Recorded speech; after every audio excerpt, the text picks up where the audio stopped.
time ago, when the Earth came into existence, the mana that made up the world was too ponderous to hold its shape, and merely swirled in a muddy mass of chaos. Then the first of the gods appeared and said, "Let there be Earth." The mana solidified, becoming the ground, and the mana overhead thinned and became the sky. Yeah, but Gus, I only asked you how words are related to magic. Just be quiet and listen to me. I'm not even getting paid to teach all this, you know. Yeah, fine. The Creator God made the sun and moon, and separated the land from the sea. Fire, wind, and trees came next, followed by other gods as well as humans. Gus the Ghost is a little eccentric, and he can be overbearing at times. But he's smarter than anyone else, and he teaches me a whole lot.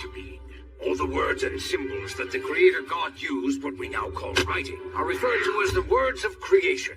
These words, whether they're spoken or written down, all possess very profound power. Power? That's right.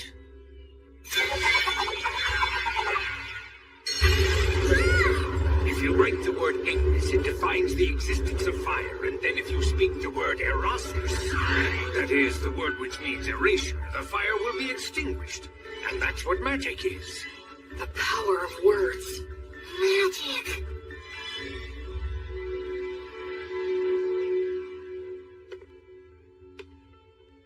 The god of justice and lightning, Volt. The Earth Mother, Mater. The god of fire and technology, Blaze. The god of wind and commerce, that's Whirl. The goddess of water and greenery, Rhea Sylvia. The god of knowledge and light. Ancient words of magic offered up to the gods. Words of creation. Oh, I get it. Parts of the inscription are scratched out so the word's powers won't activate. Gracefeel.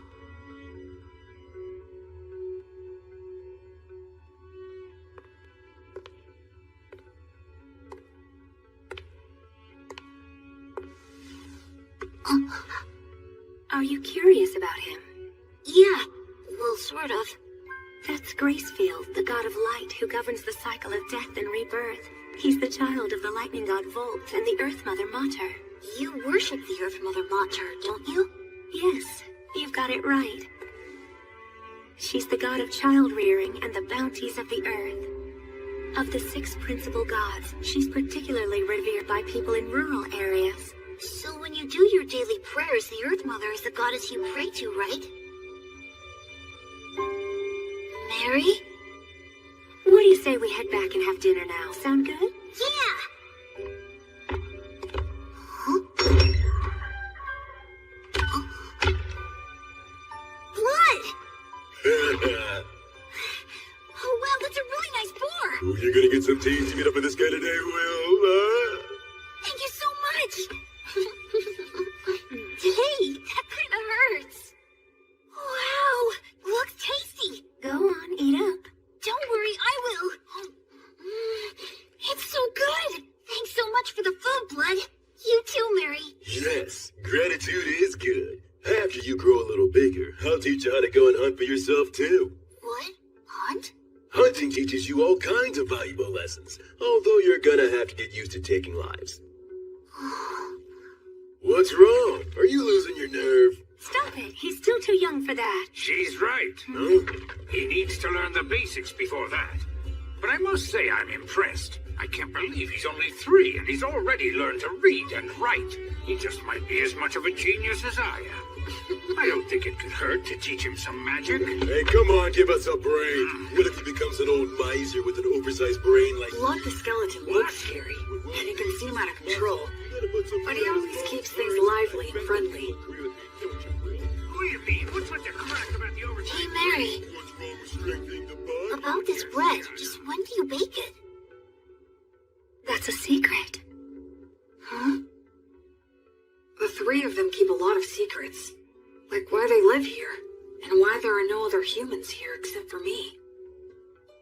From the time I was born, I've never met anyone else but the 3 of them. But the biggest secret is, why are they undead? There are so many things I want to ask them, but I can't. keeping a secret from them myself. That secret is...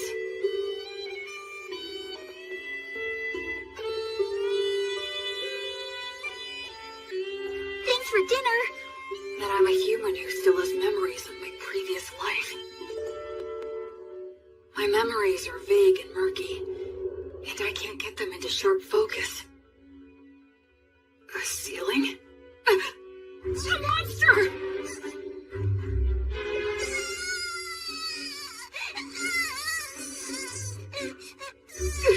Mommy!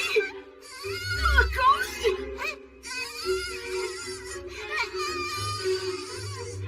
They're gonna kill me!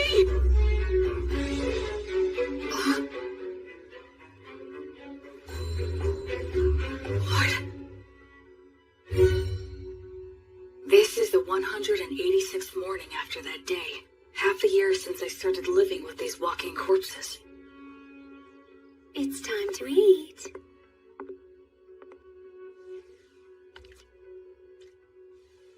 What a good boy you are, Will. Oh, are you feeling full already? I can't speak it very well, but I can generally understand the language that they speak now. Shall we go take a little walk outside today? Outside? I've never been outside before. She smells like incense. I wonder what it's like outside the temple.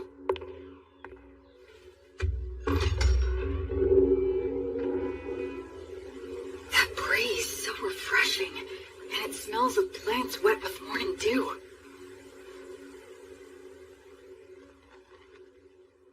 Isn't it beautiful out here, Will?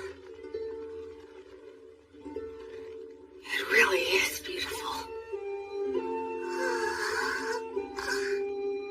There, it's all right. There's nothing to be afraid of. At first, I thought I'd fallen down into hell. After living such a hopelessly vague and empty life, such a punishment would have been a surprise. No, I'm wrong. This is no punishment. It must be the grace of God. I feel like something that I'd wastefully thrown away without a second thought was given back to me once again. Oh, Will, my sweet, tender little boy. This time, I'm truly going to live. I'm going to live in this world.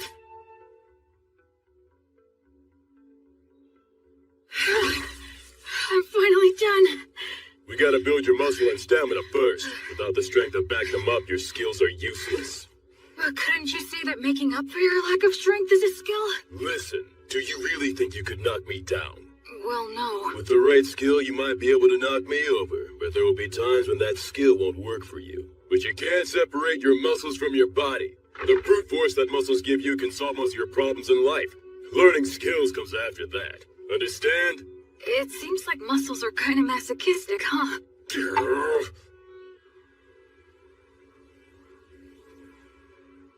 Flammo Ignis!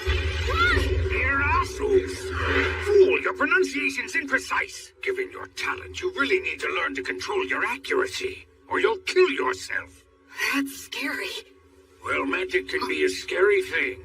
Do you have any idea of the reason why words possess so much power? I guess it's for the same reason we think a chair is a chair, right?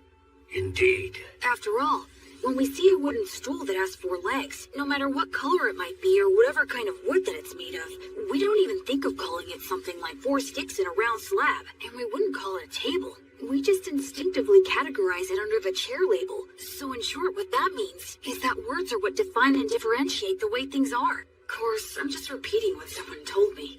You know, Will, it seems you might actually be a genius after all. But isn't there anything I can do to get more consistent results? Afraid not. That's just what words are all about. There are always fluctuations in speech. No one is able to say a word in exactly the same way twice. The only answer is to let your instincts determine the ideal level. Instincts? But... You should start off by learning how to use your minor magic more skillfully and accurately. But hopefully you'll do your best to get by without even using that. Without using magic? How's that possible? I'm talking about money. That again? Man, how can a ghost worship money as much as you do. Oh, come now. You don't know what you're talking about. Money is extremely important. Money is what makes the entire world go round. With money, you can solve anything without magic. By tools, hired help, and the ability to make a profit is just as important as magic. Why, oh why, must I have hands that are incapable of holding silver and gold any longer? It isn't fair. I want to fill money and count gold coins with my own hands. Curses! You're not normal. Creatures such as these are beasts. Demon beasts are a particular type that are extremely aggressive. Wow, that's... Old Gus has taught you about the myths, hasn't he? The minions of the god of despotism and tyranny, specters and phantoms, and the demons of the god of dimensions who lurks in hell. And the god Stagnate, who commands the undead. People such as the three of us. We used to be human once too. Really? Is that true? Yes. When we all died, we clung to strong emotions that led us to a pact with the god of the undead. So we're considered traitors to the virtuous gods. Mary. I'm sorry for talking about this. It must seem very strange to you. Hey, Mary, tell me something. Do you think I should get stronger? Well, it would certainly put me more at ease if you did.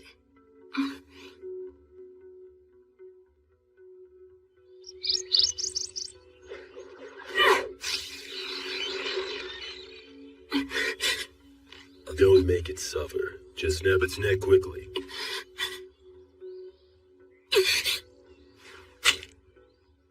Can't get used to it, huh? I don't like killing. Am I just being naive? Hey, I don't like it either. Huh? I don't like taking lives, whether it's a birds or humans.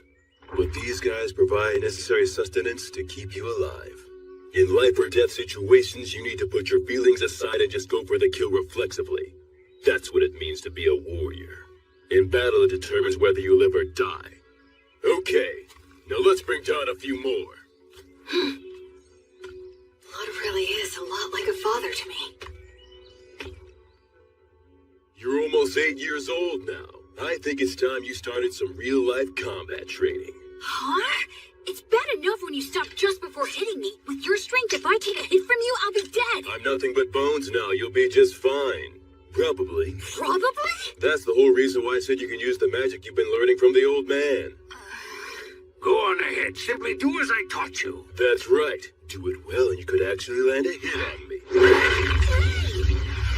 Don't cry that I'm playing dirty. The battle has begun. Acceleratio!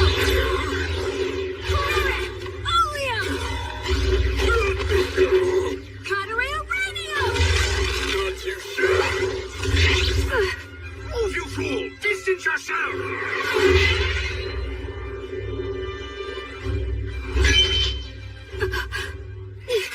Come on. I told you never to close your eyes during a fight, didn't I? I'd like to say that you've got a long way to go, but frankly, you surprised me. I thought you'd just randomly unload a bunch of crazy magic on me. Gus keeps on telling me that I should learn to use minor magic more skillfully and accurately. Not just relying on sheer firepower. That's exactly the style that was used by the renowned sorcerer who went by the name the Wandering Sage. Are you talking about Gus? Yep. In his time, he exterminated monsters, calmed raging rivers, and rediscovered ancient languages. That was all long ago. You were once known as the War Ogre yourself. And Mary was known as the daughter of Mater. At one time, the three of us. Yeah? Never mind. That subject runs a little too deep for right now. You were just a baby not so long ago. Look, just keep on learning and become even stronger. Oh, Blood. On the day when you brought a human child back here, my first thought was that you shouldn't have even bothered. But it occurred to me that if I educated him, he might be of Hey, use. old man! Nothing that I said was incorrect. I now recognize his true talent and am teaching him to use it, aren't I? That's not really the point. I know that's just how you are. And frankly, I wouldn't expect you to change your ways now. I even think it suits you. But what you said wasn't necessary. Can't you imagine how it feels to hear that? You're right. It was quite thoughtless of me to say that. And I'll be more careful in the future. So I apologize to you, Will. Oh, It's okay. It didn't bother me. I can't believe it. Gus apologizing? Gus? It was rude of me to get all aggressive like that as well. Sorry.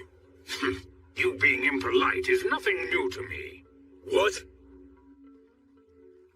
Well, you might not be fully conscious of this since things have been this way for as long as you've been truly aware.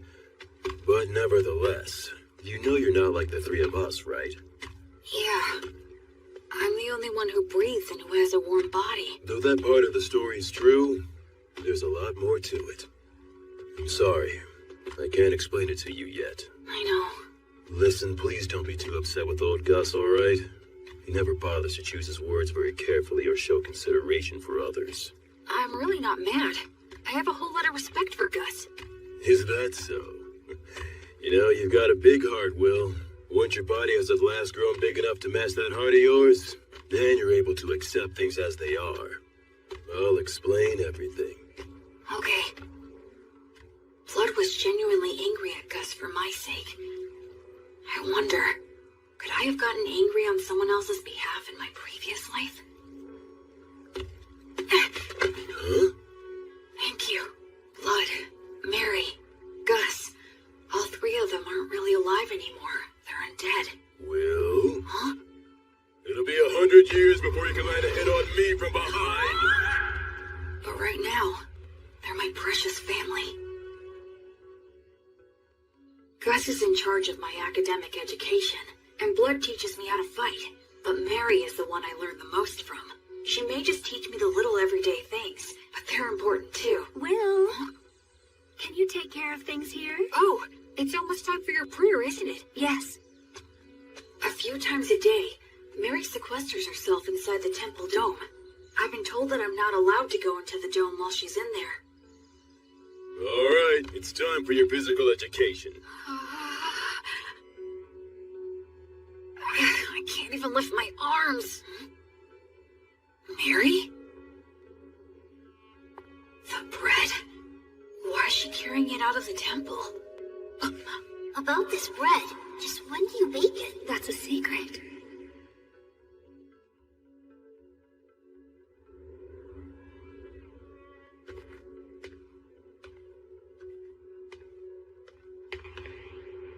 I'm sorry, everyone, but I just have to know. No,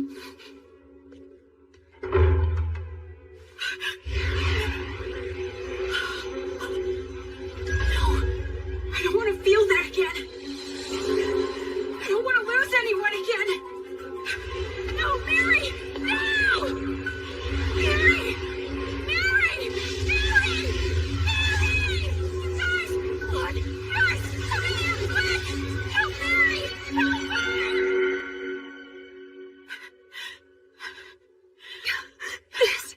This is entirely my fault. I kept it a secret from him, and I'm sorry. I was careless. All those times we told him to be careful. Will his arms heal? Thankfully, his fingers didn't adhere to each other. But scarring is likely to be unavoidable.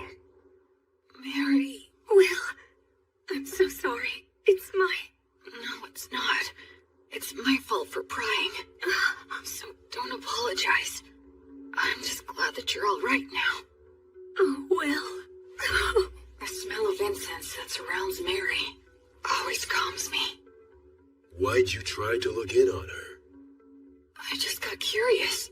I thought that I finally might be able to find some kind of hint about what you guys have been hiding from me. I told you I'd explain someday. Blood! Be quiet, Mary.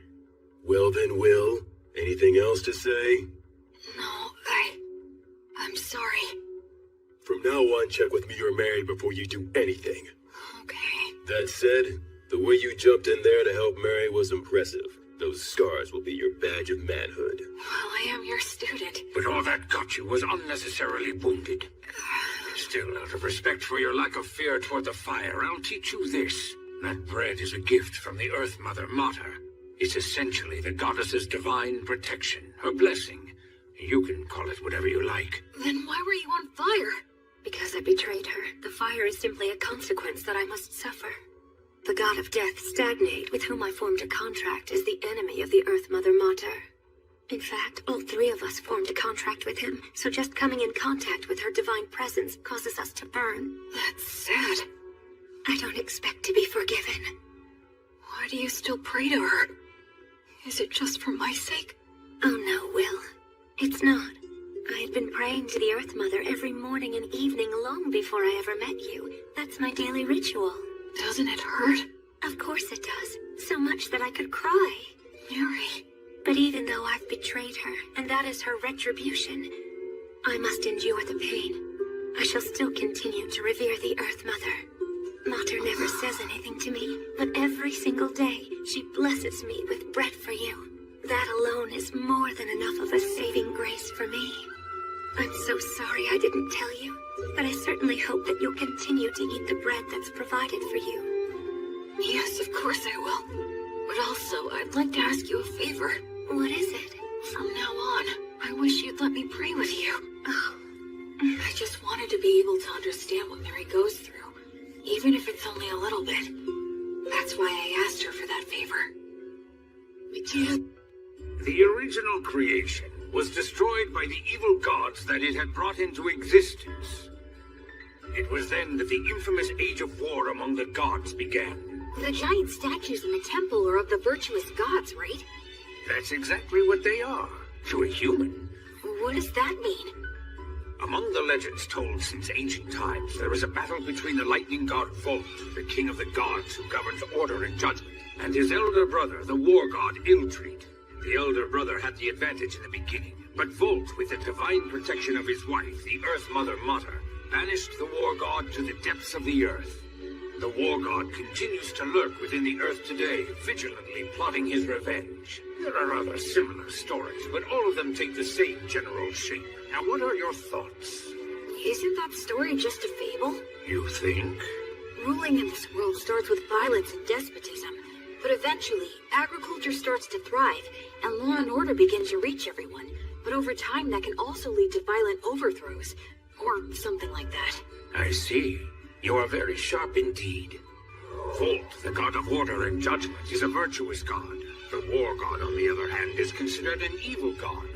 But if that order becomes corrupt, Volt could become an evil god, and by defeating that corruption, Iltreat could become a virtuous god. In short, the concept of virtuous gods and evil gods is ultimately a distinction applied by those who place their faith in them. I suppose the priests would not be pleased with me for saying so, however. Naturally, you must not speak of this to Mary. I won't, don't worry. Besides, the gods normally think about things based on different standards than ours. It's impossible for one with a human sense of good and evil to gauge their true intentions. Hey, you know what, Gus? You're pretty rock and roll. What on earth does that mean? Like, you don't fit in any mold, you know? Children truly make up some bizarre words sometimes, but I do like the sound of that. Becoming free from obstructive thoughts doesn't mean about nothing. You just block out the past and future and focus only on the present. I need to offer up my current insignificant self to the gods. And then dive in deep, as far as I can.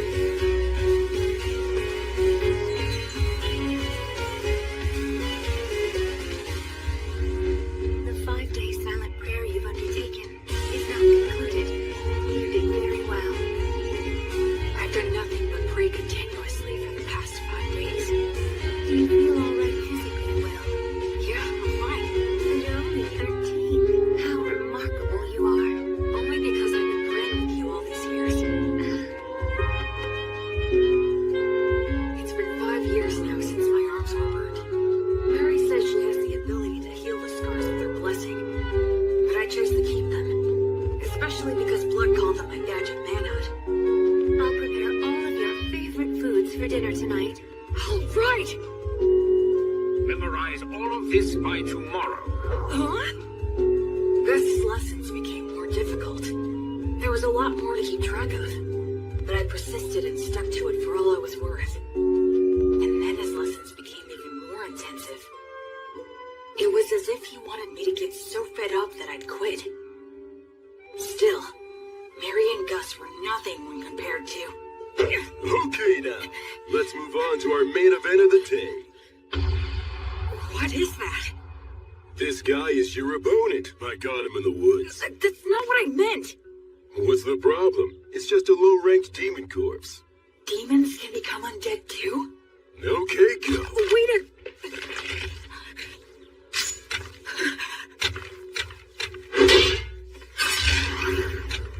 I got him! Look, Blood, I beat him! Yeah, good job there. So this is what they mean when they say a trained warrior can kill with mechanical reflexes. Yeah, I guess so. Huh? What is it, Blood? Well, for your first killing match, that wasn't too bad. Hear me? I said it wasn't all that bad, so don't get a big head. Oh, is that what you meant? Well, I'm more or less a genius, wouldn't you agree? This kid just might be a genius. Come on, aren't you gonna chew me out for that? Okay. How about we speed things up now and try something harder, genius? I always saw the ruined city from the top of the hill. That day was the first time I set foot in it.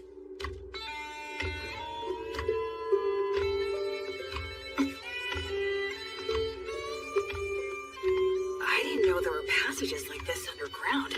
Yes, humans and dwarves used to inhabit this place. Their blacksmith helped me out a lot. But now it's solely a danger zone that's filled with mindless wandering undead. That's why we never allowed you to enter here before. This spot should be good. You've got your stuff with you, right? Yeah. The shield, sword, jerky, bread, and water skin. Those things will be everything to you. Okay? Now escape from here. Huh? I'll be waiting for you outside. Don't you die now. Wait a minute, Blood! He can't be serious! Roman! Blood? The exit is this way, right? But what was it that Blood just said a minute ago? This place is... Of course.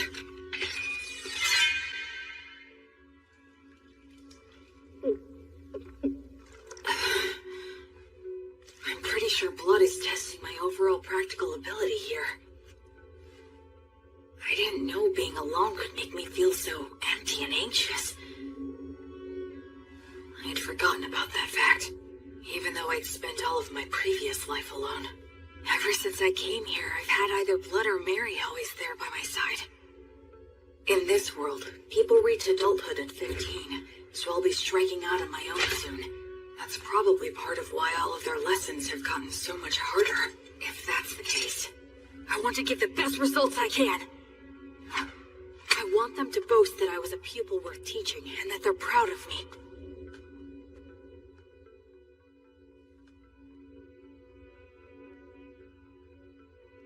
That's probably an undead Froskus demon wandering around. They can use the words. They're stronger than any opponent I faced. Should I stay hidden and slip past it, or go another route? Think. What would Blood do?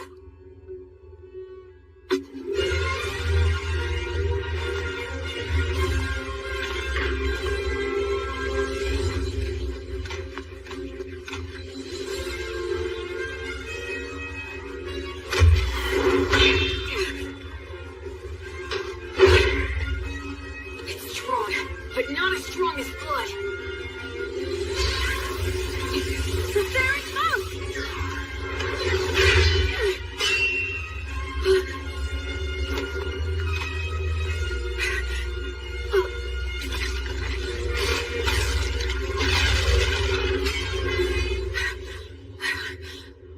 Oh no, this is not the place to be stuck without a weapon.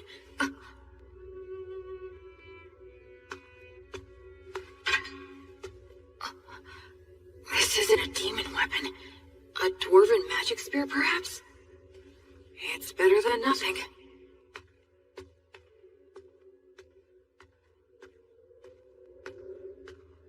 I can feel a bit draft in here. Maybe I'm near the exit. I wonder how long this place has been deserted. It sounded like Blood knew it while it was populated. Does that mean that the three of them became undead around the same time, then? From the level of degradation, it's been more than just a decade or two. I already know there are no humans living anywhere near here. I wonder where my birth parents are, and what they were like. And I wonder, why am I in these ruins? My real parents.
Forgive me. I think I took that lesson a little bit too far.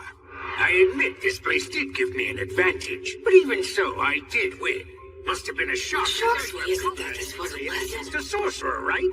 Gus. Now don't ask questions. If you manage to defeat Afroscus and take his spear, even Blood will congratulate you heartily. Oh yes, worth the double and It's that Gus is trying to pass all of this off as a lesson. Tricks like that too. So, please don't be upset, okay? Come, Will. The best thing to do in a gloomy place like this is leave. This city, the three of them, my own history. There's something more to it all. Oh my! Will found a fine spear like this beneath the ruined city? Yeah, the steel is so vivid and bright and shiny. It certainly is a good sharp blade. A short spear made to be highly practical, truly the work of dwarves. In addition, it appears to have several words engraved on it. Perfect for our lesson on appraisal. Yeah, can't wait. Gus hasn't brought up that incident in the ruined city at all since then. There must be a specific reason why he won't talk about it. That's why I decided not to tell Blood or Mary. Later, I appraised the spear with Gus, and we found that it had the name Pale Moon. Words of creation are engraved on both the spearhead and the shaft. The spearhead can emit light magic, so it can serve as a light source or distract enemies. The shaft is imbued with magic that allows one to expand or shorten the spear at will. That should make it easy to carry. Above all, I was excited to finally have a magic weapon of my very own. After that, I returned to the city underground every now and then for Blood's lessons. I head down there with only a short sword to collect any weapons and armor that I find. It was tough at first, but I can handle it without any trouble now. Even if I encounter Vroskus or a similarly strong enemy, I don't struggle anymore. Huh? So is this all there is? You have acquired more than enough knowledge right now. I have something new that I would like to teach you. I'm learning something else? You will enter the city underground and collect coins. I am going to teach you something very important. Is this enough? Indeed, it will do. You're finally gonna do that again, old man? Gus? Yes? Isn't this what they call gambling? That's a vulgar description. Think of it as a game of intellect. But it's gambling! Come on, I was all excited when you said you'd teach me something important. Now, there's no need to get angry. Besides, games such as these should not be underestimated. They are most often used in duels between sorcerers. Do I really have to place a bet, though? Where's the fun in it if you don't bet? Oh, I get it. You're scared to play, aren't you? Huh? Oh yes, you should flee at once. You very well should be scared to compete against the one who is hailed as the Wandering Sage. How dare you! 2 6s! Alright, I'm the winner! Dear, your competitive intuition never fails to astound. Okay, one more time. This time I've got it! What in the world are you two doing, teaching that to Will? Mary, there's a reason for It was really only Gus! All 3 of you will go and sit down right over there. Mary's lecture was painfully long and downright scathing, but I learned something very important that day. It's not a good idea to get hooked on gambling. Listen, Will. I have been observing the heavens for the past several years to pass the time, so I know when the winter solstice is. That will be the day you turn 15, and your coming-of-age ritual. I believe that shortly before your coming-of-age ritual, Blood will challenge you to a one-on-one sword fight, an earnest and passionate duel. I get that feeling as well. I know it won't be easy, but I'll do my best to win. I can't make the 3 of you feel at ease if I don't. I'd like you to do something for me. Sure. Do you think you could find a way to lose the duel in such a manner that Blood would never notice it? Why do that? Because I need you to. No, don't make me do it! Please tell me, why are you always leaving me out of the loop? I know you, and you would never trample on somebody else's feelings without a perfectly good reason. Haven't I said, time and time again, that I trust you? If you just explain your reasons, then I'd be glad to throw away the duel. I'd even risk my life like last time. So why won't you tell me anything? Don't you trust me at all? Or am I just that utterly useless to you?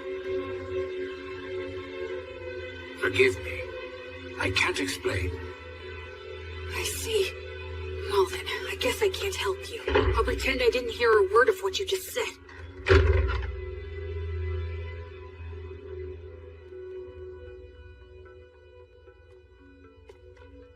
In your coming-of-age ritual, you will need to swear an oath to one of the gods and decide which one will be your guardian deity. Well? Is something wrong? No, nothing. Anyway, which of the gods do you recommend? The one that is the most widely followed is the god of justice and order, the lightning god, Volt. But you worship the Earth Mother Mater. Blood worships Blaze, the god of fire and smithing. And Gus worships the wind god, Whirl, right? That's right, and what you swear to them is very important. I swore to Blaze that I would train every day and try to grow stronger. I swore to Mater that I would live in such a way that would honor and preserve her will. How about Gus? There is a god of knowledge that exists, but he says he swore to the wind god that he would do as he pleased, that he'd just go out and enjoy life. He hates being bound by anything, frankly. I wonder if he really is enjoying his life. Sometimes being very smart can also make you rather transparent. I'd say that goes for both you and Gus. When you swear an oath to a god, that earns you some divine protection, correct? Yeah, the stronger your vow, the easier it is to earn it. But they also say that you will be destined to experience many hardships in exchange. So don't swear your oath hastily in the heat of the moment. As they say, either you become a hero, or you die. An oath, huh?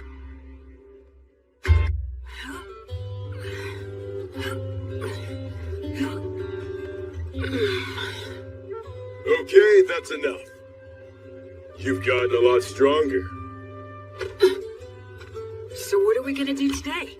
Can we spar? Nope, today is all about this. What is it? Here you go. Take a sniff.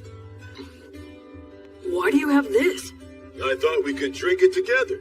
I made it myself by mixing honey in with some forest grape juice. And that honey wasn't exactly easy to get, you know?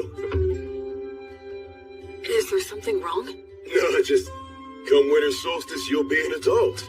And a man's gotta get used to this stuff. But won't Mary be mad about this? Not if we keep it a secret. In fact, it'll only be between us men. Okay, let's drink. All right, here you go. Cheers. Whoa, nice! That's delicious! Even better, I get to drink it with you. Yeah, it's good. Okay, let's test your courage. Test my courage? We're gonna take a little peek at Mary while she's changing. Won't we get in trouble? Say what? Come on, follow me. The hallway's spinning. Hey, you okay? I'm fine, I'm fine.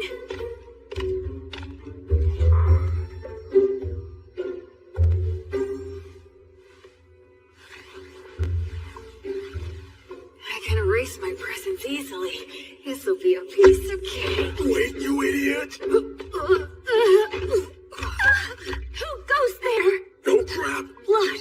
What's the meaning of... Oh, you really stink. My goodness, what did you make Will drink? Oh, well, it No, was just... we were just gonna have a little peek while you changed. What? I What do you told them think you're that should doing, be- you idiot?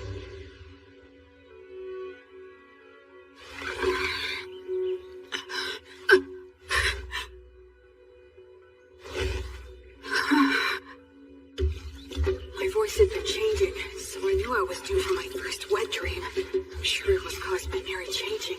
Mary changing. What are you watching there, Will? Is that what I think it is? Laughing! I really gotta be careful not to drink too much. Today's the day of my battle with blood. Once this is over, I'll probably be leaving this jungle by spring. Do you think you could find a way to lose the jewel in such a manner that blood would never notice it? Okay. Will. Come on, I'll help you get changed. As of tomorrow, you'll be an adult. So, have you decided which god you're going to swear your oath to yet? Yeah. I've got an idea. Oh, well, that's good. Mary, I'm gonna win today. Okay.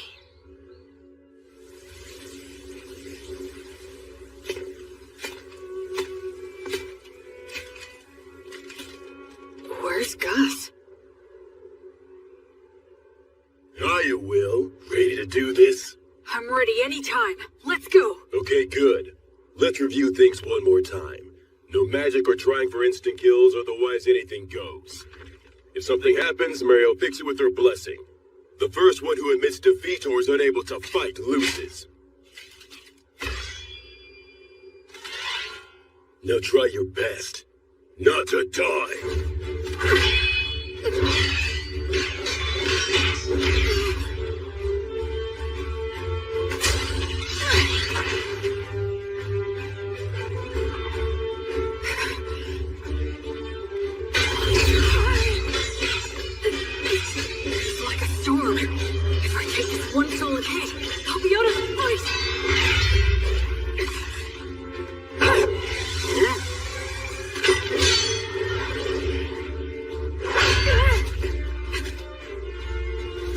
Thought you could get in close, didn't you? Oh man, this is infuriating. It's a challenge to avoid when blood strikes perfectly. But if I receive one with just my sword, it'll shatter along with me. So how do I survive his strike and get into the gap between us? There's only one answer. Here it comes!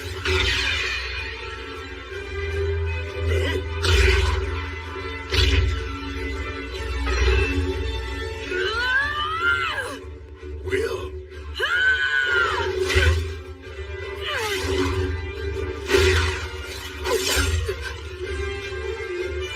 He's holding my sword between his ribs.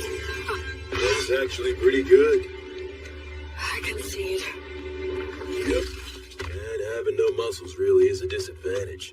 Blood, stop it! Don't you dare give me that. You promised that you wouldn't use that trick again. Not sure what you're talking about. The one where you use your ribs to trap an opponent's weapon? Yeah, but I don't have any organs or anything now, so... What? He did that when he was alive? Absolutely he did. Can you believe such a crazy thing? Well, my opponent at the time was really quick, and he was about to stab you, so I just... You didn't just anything.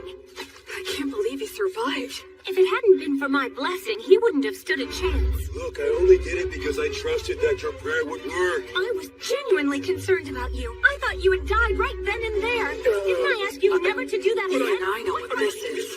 This is one of those things a dog wouldn't butt in on. Will, even if you couldn't beat me, what you've accomplished is still remarkable. Even if you couldn't beat me. You didn't have to point it out twice. I'll make sure you'll lose next time. Now that's the spirit, little Will. Hey, yo! Don't get carried away. The two of you need to take this much more seriously. If I had a killer slash, or a secret technique, I would have taught it to you hands down. But you don't? Nope, I don't. It's okay that the way I fight and the way you fight aren't the same. My initial goal was never to raise you into an imitation of me. So it's only natural that the moves I rely on won't be the same for you. It's the basics that count. Make sure you can use all the things you've learned in any situation. Both Mary and I have already taught you everything that's important. Okay. Okay, Dad. Okay, Mom. You called me Dad, huh? Yeah, I guess that's pretty much what we are. It's true. I can't teach you any secret techniques, but to mark your new independence, I'd like to give you this. It's the most powerful of all the demon blades that I own. What? But I didn't even win, so... I told you it's to mark your new independence. Go on, Will, try it out.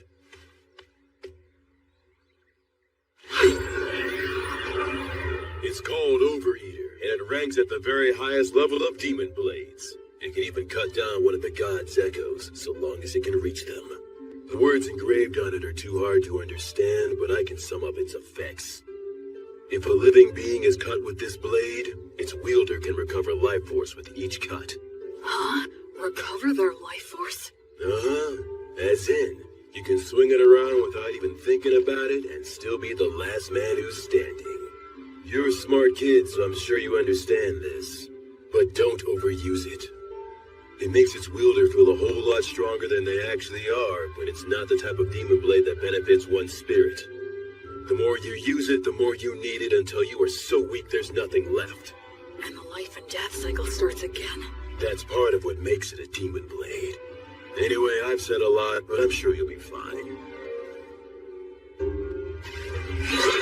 Both seem to have faith that I can maintain the ability to use this sword properly. But am I really someone who is worthy of their faith? Well, if I'm gonna give you a demon blade, I guess I gotta tell you about its history, too. And of course, I'll tell you what you've wanted to know all along. What? He's talking about what I've wondered all these years. You are a grown-up now, after all. I promised I'd tell you once you grew up. Your mind and body have become plenty big enough by now. Listen up. It's the tale of the king among demon kings who tried to conquer this continent. He's the one known as the High King of the Eternals. It's also the tale of the defeat and death of many heroes, including our own. It's the tale that explains the reason that you grew up here. The undying blade fiend, the king among kings, the purest evil, the inexhaustible darkness, the rider of war storms, all names for the High King of the Eternals. Approximately 200 years ago, all of the demon kings led a great uprising. An army of countless demons invaded our precious continent of Southmark. All the continents were crawling with demon kings, generals. They were the kinds of demons you really don't want to see showing up anywhere. Demons were here? And these swarms of demons offered up massive amounts of flesh and blood during a number of great rituals to their deity, the God of Dimensions. In response, the minions of the God of Tyranny ill-treat, and those of the God of the Undead stagnate, also became active all over the world. The virtuous gods expended a great deal of strength in a series of battles, intense enough to change the entire map. I know that you learned geography from Gus, but don't think it's the same now as it was then. Because of that, even we don't know much about how the other continents were back then. But what we know for certain is that the High King went on a rampage in Southmark. The High King sure has a lot of scary nicknames. Frankly, they don't even come close to the truth. His abilities were absolutely insane. He could turn any blood he shed into soldiers, and any flesh cut from his body into commandos, in unlimited amounts. In other words, he made demons from his own flesh and blood. That's some serious hacks. What does that mean? It means he's a cheater. Blades are the only thing that could harm him. Using arrows and magic wouldn't even leave a mark. His weapon of choice was Overeater. He was a madman who roared with laughter, creating armies by cutting down enemies and getting cut himself. Eventually, he came to be called the High King, meaning the king of all kings. This city was once a vital hub for lake transportation, but it only held out for a matter of days before it fell. The High King made his home in the city and mass-produced demons who took advantage of the water routes to attack all the surrounding settlements. Nobody could kill the High King. The destruction of the continent of Southmark was assured, and just when everyone had begun to believe that, Gus came.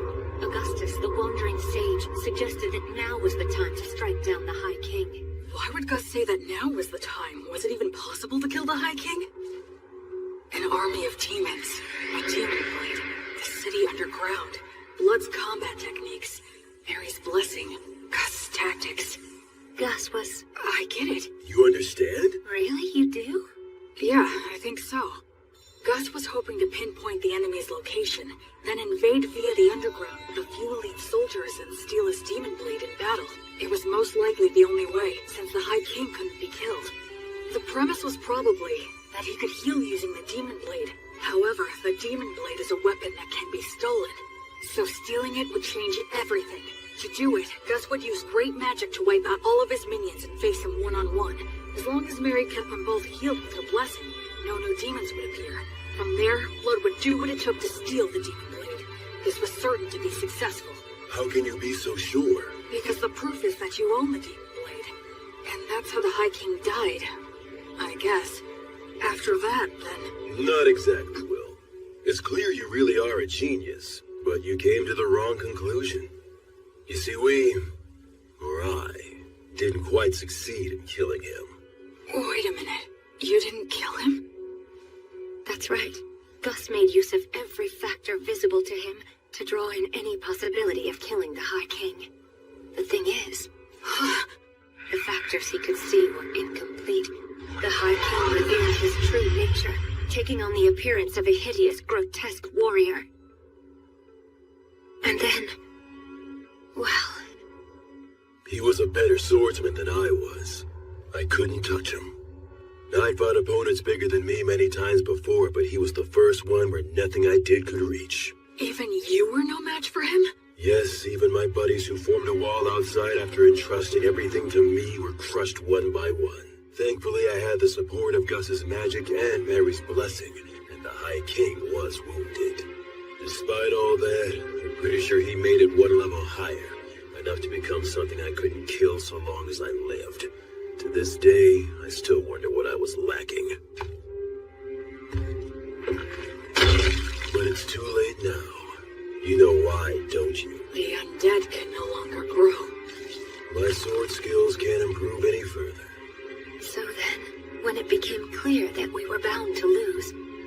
I decided we had to place a seal on the High King. We couldn't kill him, but we could do that.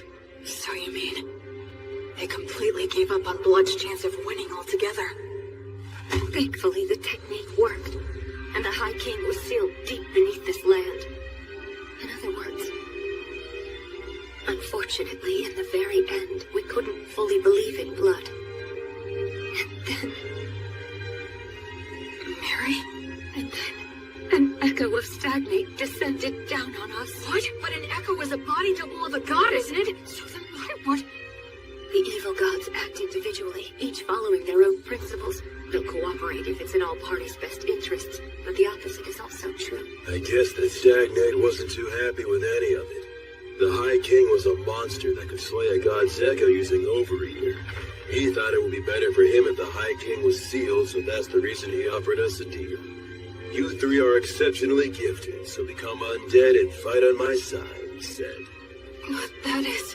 If we agreed, he would get rid of the demons in this city, and after that, we could just watch over the seal as we pleased in our immortal bodies. Stagnate couldn't bear to watch the tragedies of life and death, so he hoped to create an eternally stagnant world with no more tragedies by turning as many exceptional souls as he possibly could into the undead. And we had caught Stagnate's eye. Isn't it more accurate to say he set his eyes on us? He told us to choose, but there was no choice for us to make. We willingly accepted his hand. Since my flesh was all cut up, I became a skeleton. Mary was burned by Martyr's flame, so she became a mummy. And perhaps because he had no attachment to his aged body, Gus became a ghost. Mary did tell me once. Because I betrayed her, the fire is simply a consequence that I must suffer. The god of the undead then cleared out the entire city. His power turned the lower-ranking demons undead. It's something that should not even be possible. And the undead demons still roam the city to this very day. And so that's how we became the guardians of the High King's seal, as the highest-ranking undead. In the years since then, we've buried our former allies, and Gus set up a security net that uses magic, allowing us to continue protecting our treasured city. There was nothing left for us to do. You can see that we are bound to the city by our contract. We can't even learn what goes on outside. The three of us began talking about the possibility that humanity had already died out. And then you came along. Or speaking more accurately, it was the demons who brought you here. Oh. So then, I was meant to be a sacrifice to break the High King's seal. No wonder you couldn't tell me before. You couldn't bring yourselves to do it. Yes, as crude as he is, even Blood was careful about that. I can't believe you just called me crude. After the demons were defeated, we argued with Gus a little bit over what we should do with you. Argued? Gus made it known he was against it, but Blood and I decided to go ahead and raise you anyway. That's why Gus said that. On the day when you brought a human child back here, my first thought was that you shouldn't have even bothered.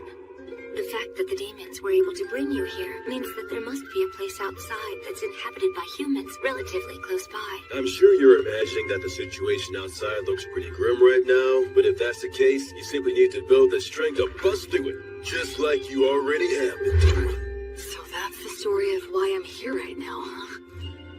I'm about to head into a nation of people who survived the Great Uprising. I'll take with me the strength that the three of them gave me. One day, I'll come back to this city. I'll bring my family and friends and introduce them. I could even rebuild this city. I know that one day... Well, be happy, and don't forget to pray so you can do good. Huh? You were the best people I could have asked for. Even in today's test in terms of substance, you bested me. You clever, precocious son of mine. I sure love you. Keep getting strong. In no time at all, we became a real family. You made me so happy.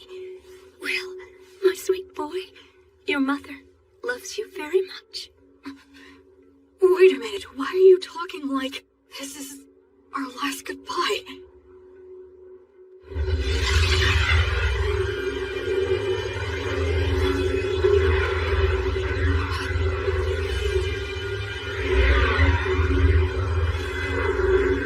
As you said your farewells, hero,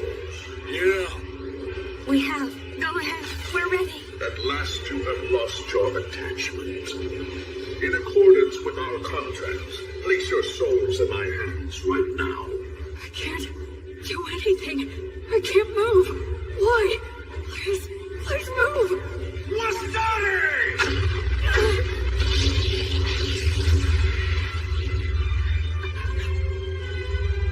Oh yes, there was a magic user left among you. Will, take Blood and Mary and get out of here. Don't you worry. I am determined to stop him. Ligatur nodus obligatio! That's a huge amount of mana. You know all, Sage, and still you cannot resist. Conciliat Significator! You retaliated so fast. Forstare! Aligatur daeco! Pulsat fine! A triple cast? That's the ultimate magic. Normally cast by several people together. And reduce all to nothing. Aupernum tabernas! Regumque tures! Damnatio memoriae! Curse, Sage.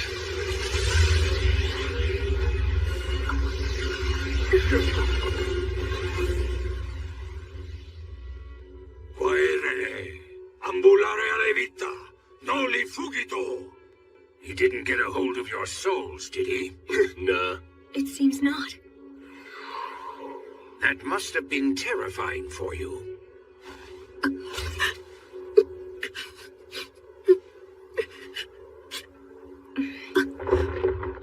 Sorry about that. It turned out exactly the way you were thinking it would. I was hoping that we could hold out until Will was ready to leave. Yes, but the two of you made your decision. Now, I'm not so unreasonable that I would demean the intentions behind your choice. I'm just happy that it all worked out in the end.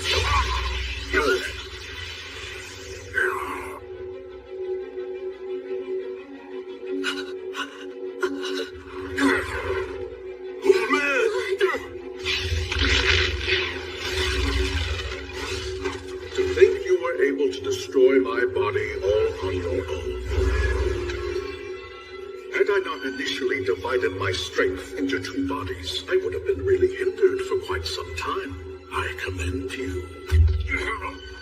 It's true you are a great sorcerer who has exceptional abilities. Stagnate. Let me go. Stagnate? What a shame it would be if I destroyed you now. I'll wait until you've lost your attachment. Now. Gus! As for you, you have my gratitude. It's all thanks to you. Well done. These great heroes formed contracts with me. They became the highest ranked undead. With one condition, that when they eventually lost their attachment to the High King, then they would become my servants. Because of me? That's right. Thanks to you, the sage's attachment was weakened, and the war ogre and beloved daughter lost hold of theirs completely. I'd say you did a fine job living as their son. That's because I was reborn. And I wanted to live right this time around. It seems that was a shock, and for good reason. I have an idea. Why don't you come and join my army as well? Then you can continue to live harmoniously with your beloved family. But I won't force you to decide right now. Tomorrow's the winter solstice, on that loathsome day when the sun is at its very weakest. I will seek out your answer in the evening.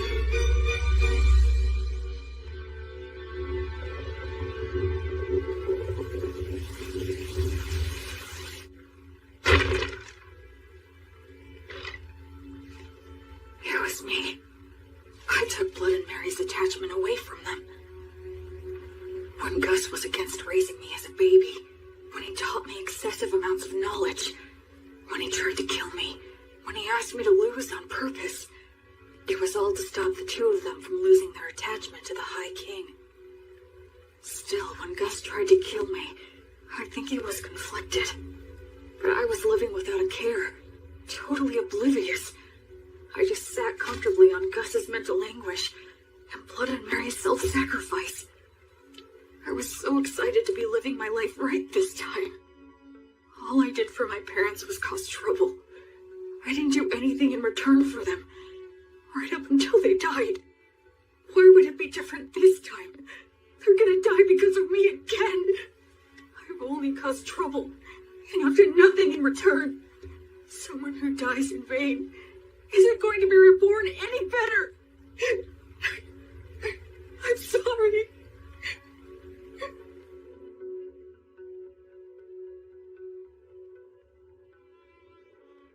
Hey!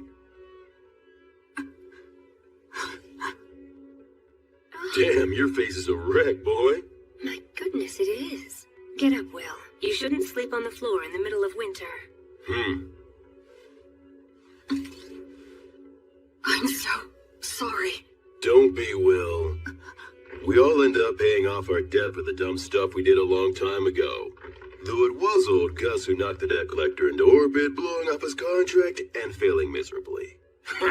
A contract that's forced on someone by extorting their weakness is no contract at all. He deserved to be knocked into orbit. I've got to admit that it was rather exhilarating to see Stagnate's pale face slowly being erased. Well, you took one of them down. Perhaps the strength of all three of us could take the other one down. Now that's the spirit. By all means, that sounds like a great plan. They're faking it.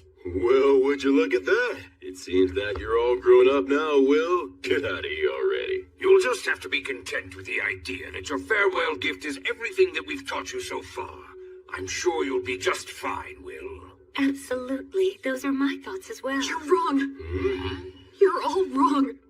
I'm not who the three of you think I am. Talk to us, Will. I have these memories of a past life. I was a totally worthless person. So when I was reborn, I thought that this time I could live my life right. But I made you three suffer without ever knowing it. Even in my past life when my parents died, I have no idea how I felt. Because I can't remember. I can't remember anything. After all the trouble I caused for them, I don't even know if I cried. I'm worthless. Trash. Once again, I can't do anything. I can't give you anything in return. I'm nothing but useless garbage. Will, you must grit your teeth.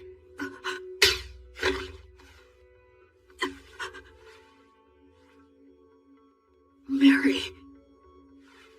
Speaking as your mother, I will not allow you to go on hurting yourself anymore. You say that you're garbage. You've always been very serious and one of the most earnest people I know. So what about your past life? For goodness sake, why are you so shaken up? Just because Stagnate upset you a little? You're feeling all of this anguish because the memories of your past life are murky and vague? You're crying so much right now just for our sake? Why would someone in your situation not cry? Will, stand up. Stand up. William! Straighten up now. Stop kicking yourself. What's your response? Yes, ma'am. You get chewed out because you're being all mopey. It looks like the little whiner has just disappeared. I'm fine. I'm perfectly fine now. Mary was here to protect me. So, I have a favor to ask.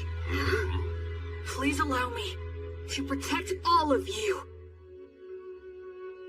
Virtuous gods, I will soon go and fight an evil god for the sake of my beloved mother, father, and grandfather. If you would see fit to observe my efforts, please grant me a bit of your protection.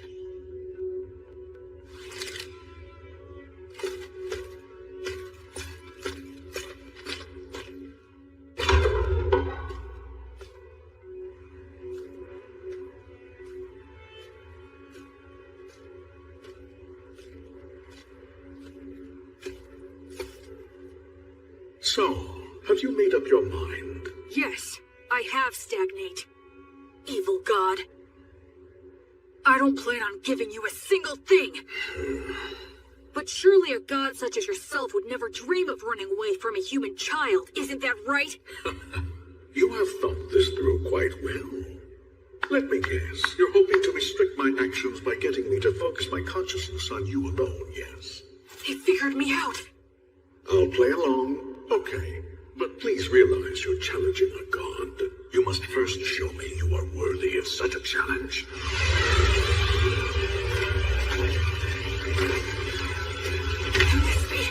Those three said when they became guardians of the field, they buried all their allies who had been sacrificed. But where? It's obvious. Right here. I am the god of the undead. Undead gods stagnate. I lead an army of undead soldiers. Yeah? So what if you are? Then I'll just take them all on!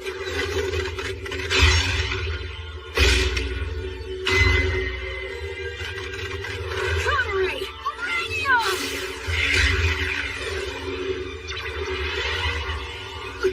Acceleratio!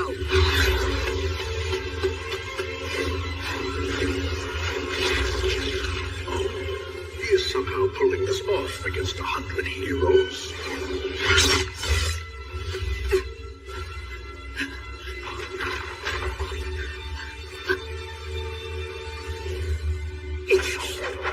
Hold!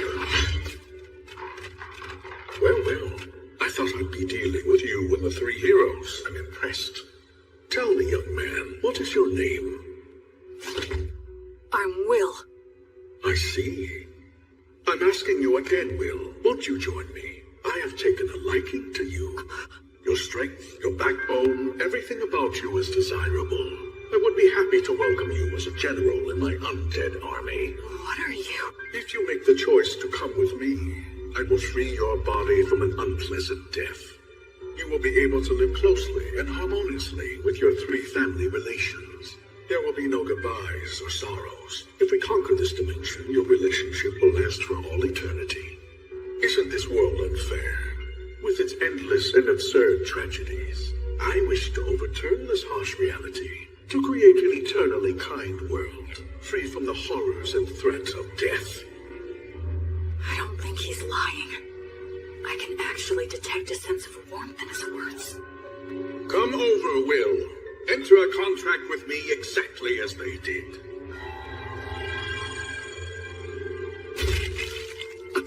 Now, drink my blood. By doing so, you can bid farewell to death.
Did I die or something?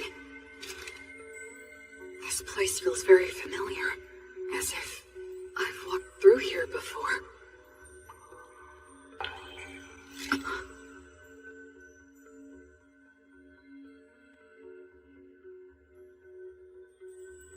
It has been a long time, Goddess of Light.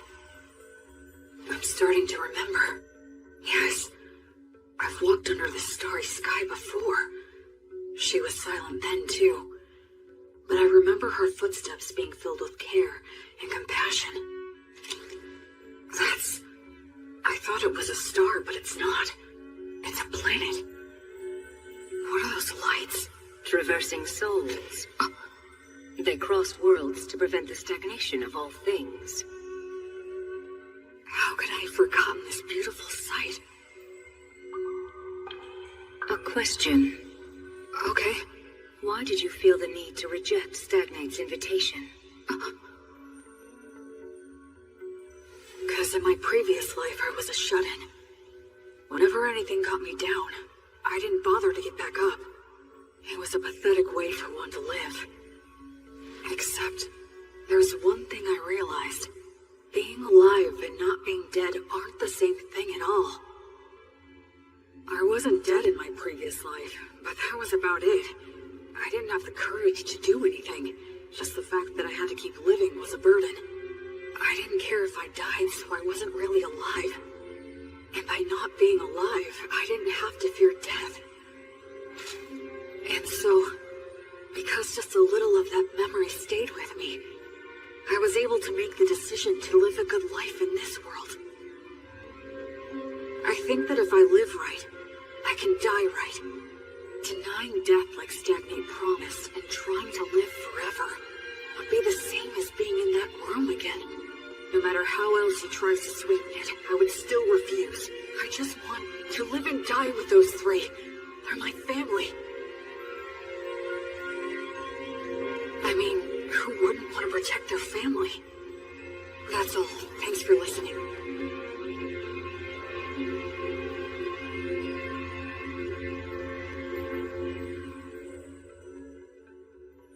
You are William, child of blood and Mary, a soul who has crossed worlds.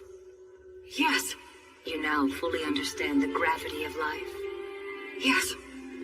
And you are still prepared to accept death. Yes. You fully understand the despair of death, right? Yes. And you still love all of the lives that will one day burn out. Yes.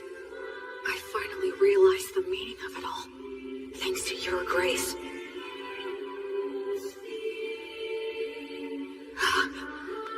Thank you so much, Gracefield. I have heard your sincere wish. William, so long as you do not forget your resolve, you've got what it takes. Wake now. Make your oath and we shall walk together until your life ends and I come to guide you once again. I shall be your guardian deity.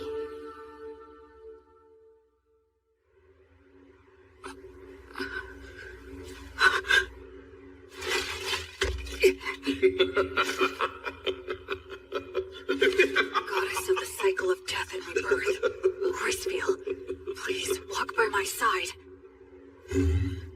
Citing a blessing. What do you hope to get done with that? Such a vague technique is no match for my blood coursing through your... He has a stigma. This is the badge I earned when I learned Mary's prayer. My arms burned by divine fire. Now that I can see your body more closely, how many holy communions have you taken? Every day, Mary prayed to Mater for food to sustain me. Mary's daily prayers, her unyielding heart, will not bend to you. And I swear to you, my God. Yeah, the stronger your vow, the easier it is to earn it. But they also say that you will be destined to experience many hardships in exchange. I will offer up my life to you. I will be like your sword to banish evil, and like your hands to save the suffering. I swear it on the flame of Gracefield! You earned the protection of Gracefield? What a shame. A crying shame. I had so hoped that you would be joining my ranks. But since you have been taken in by her, I have no choice. God of the undead Stagnate, I will defeat you and fulfill my oath! Unseasoned hero, die with your resolve on death. Kill him! It's okay. I know exactly what I need to do.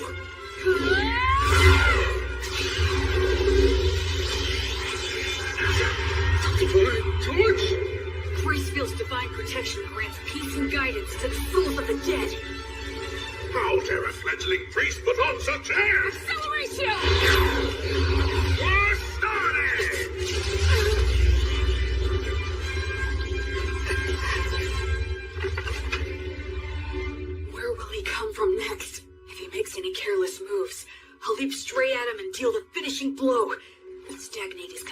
by the desire to kill me. We're on even footing. If I fight him now...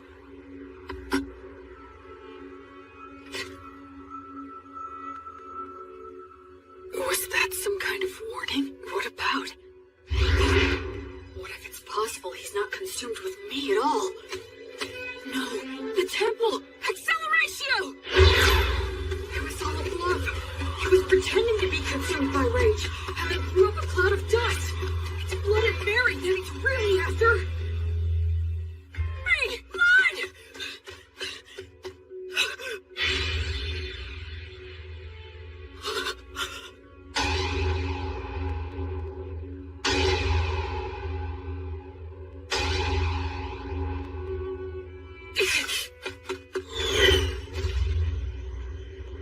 It's no use. I won't get to him in time. I borrowed the strength of a goddess and finally managed to stand on even footing with him. But then I fell for a trick like that. And now it's all over?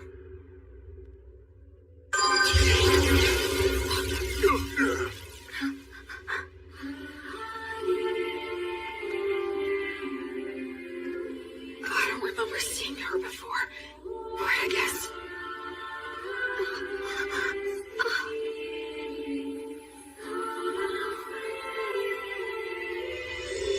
Suddenly everything was clear to me. Mary had been forgiven all along. Mater never resented Mary for a second. Mary didn't seek forgiveness even once, nor did she ever expect lenient treatment. That's why Mater continued to watch over her and admonish her as she wished, and she's kept that up for 200 years, never revoking her divine blessing, so Mary could finally forgive herself. What mother wouldn't protect a daughter in danger, who's devoted her life to worshiping her? The Earth Mother Mater that Mary reveres is truly a great goddess. In this moment, Mater has granted me grace field, battle to fight, grant this soul pacing guidance! The divine torch guides souls into the cycle of death and rebirth, but it still can't completely defeat stagnate. So what I need to do is... That's right. Since these two are resisting, the divine torch will guide them back to that cycle, which means I have to protect them! Delay the cycle! Flummox the guidance! And in the moment when he erases my technique...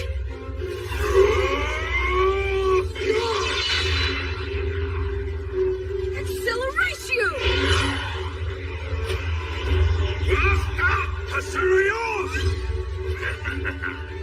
You should start off by learning how to use your minor magic more skillfully and accurately.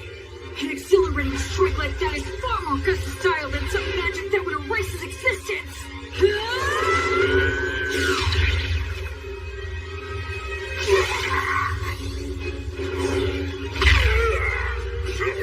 Curse you! Curse you! You child of blood and Mary, disciple of Grace Beetle! I will make you happy! Until you surrender to me, your knights will bring you to rest and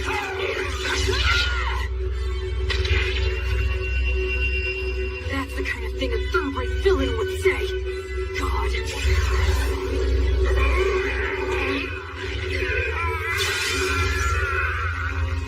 I swear on the light that is Gracefield, that I will never become like you. I will live right and die right.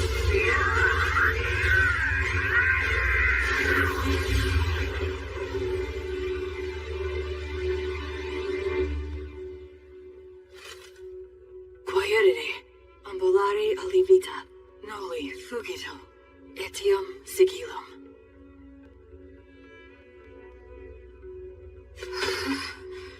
I was way too close.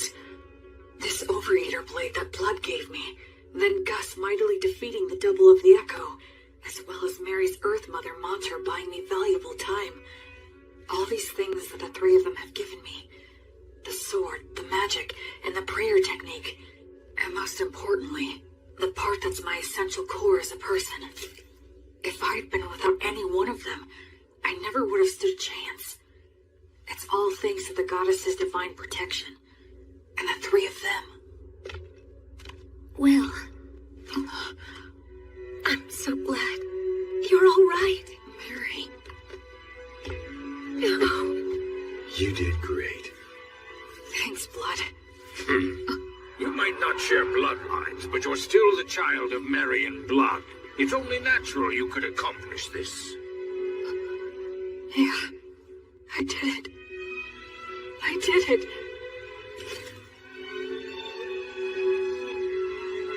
I protected them. I'm here now with the three of them. Alrighty then. Let's have a party. We can celebrate Will's victory and adulthood. Yes, you're right. Cleaning up here can wait until another day. Well then, in that case we'll have to break out the you-know-what from 200 years ago. You mean that good stuff from the dwarfs? How long you been hiding that stuff, old Gus? Well, it seemed like a waste to let a child drink it. Is it good? Can I have some? Even I would drink it if I had a corporal body. You can fake it, can't you, old man? We're celebrating. Yeah, drink with us, Gus. Come on. Will, Huh? you must be careful not to drink too much. If you repeat what happened last time, I won't show mercy again. Yes, ma'am. The same for you, Blood. Of course. What on earth are you doing? Anyway, this old man will go and get it. I guess we should go too. Yeah. Huh? Mary and Blood. I guess we can't after all, huh? It certainly seems that way, but that's how it goes. We lost our attachment, denied selling our souls to the god of the undead, and insisted we wanted to remain undead. We knew this could never last. Yeah, that's for sure. I wish we could be spared just one night, but I guess that ain't happening. To be honest, Graceville has been exceedingly easy on us. Under normal circumstances, we might have vanished instantly. What are you two talking about? Listen here, Will. This is the end for Mary and me. You're joking, right? We're supposed to be celebrating. Don't be mean. Oh, Will. You're a very clever boy, and I'm sure you understand. Sorry about this. We're really sorry. Can't anything be done? I'm afraid not. Even if something could be done, we mustn't do it. It's like you said, you gotta live right, and then you can die right. We got lost for a couple of centuries, but one could just call that a detour. Besides, parents should always precede their children in death. This concept is one of the fundamental laws of nature. Yeah, you're right. I guess so. But just this once, I'm gonna say something I'm not supposed to. I don't want to see the two of you die because I can't bear the thought of living without you. I want to see both of you again when I can make it back here someday. I want to duel with Blood, beat him, and have him beat me. I want to say silly things to each other. I want to do chores with Mary and hear her say that I've gotten better. I want you to meet my children and my grandchildren someday, and I want you to teach them lots of things too. It's just cruel to say that you're going away now. I don't want you to. If you two go away, I have no idea how I'm supposed to go on. Don't go. I can't. Please find a way to stay. Please somehow.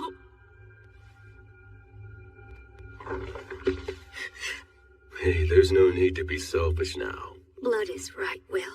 Be reasonable.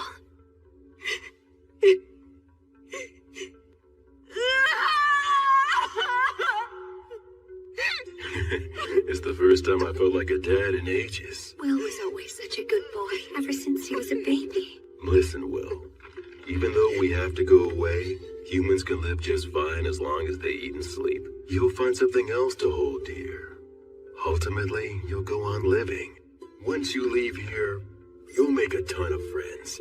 Go out and bag yourself 2 or 3 pretty girls. You'll have all kinds of fun. Blood! Don't encourage him to be disingenuous.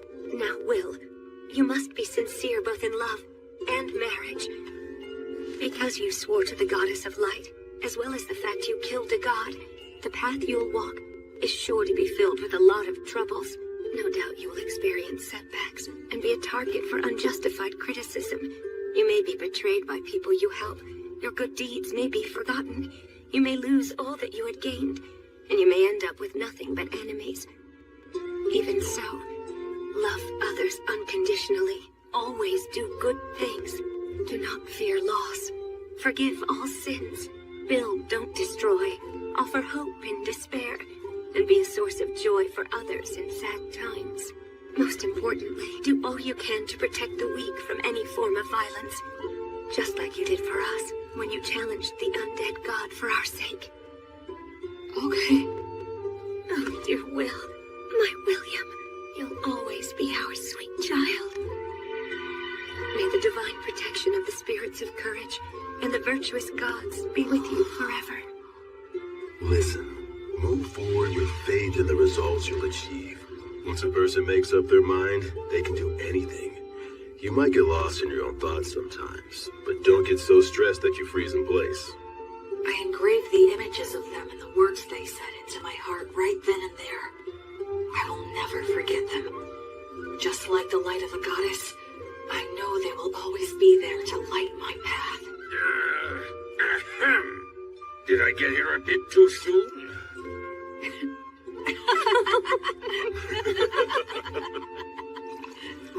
After that, we all celebrated my victory and my passage into adulthood.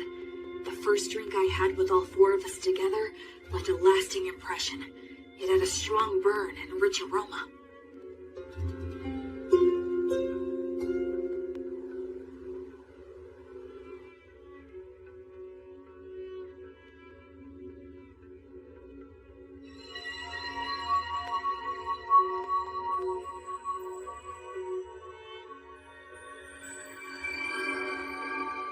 That day, the holy light guided my parents back into the cycle of death and rebirth.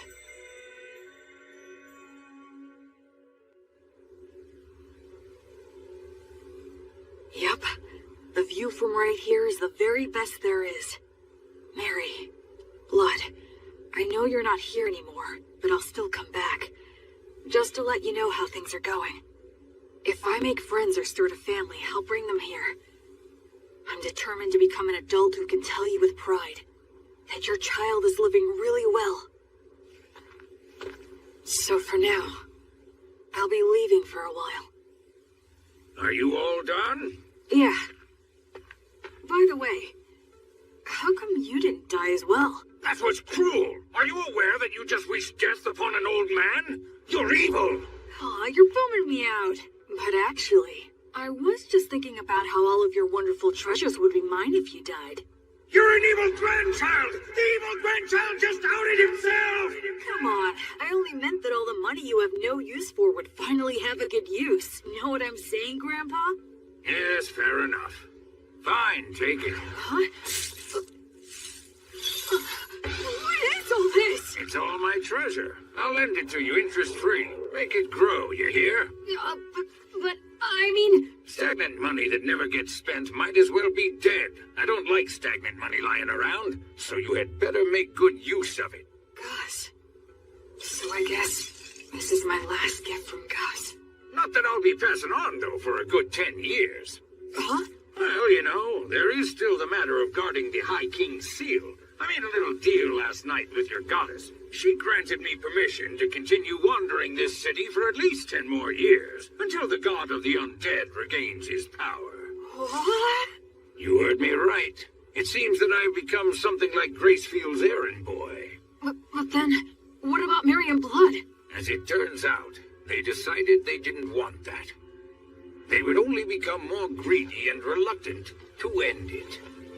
If given 10 years, they would want another 10, then another 10, and then to remain here at least until you pass on.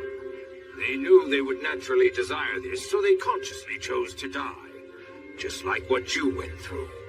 You tried to appear strong when you were really crying and screaming on the inside. Granting a position for that greed to just one old man is quite enough. You really are rock and roll, Gus.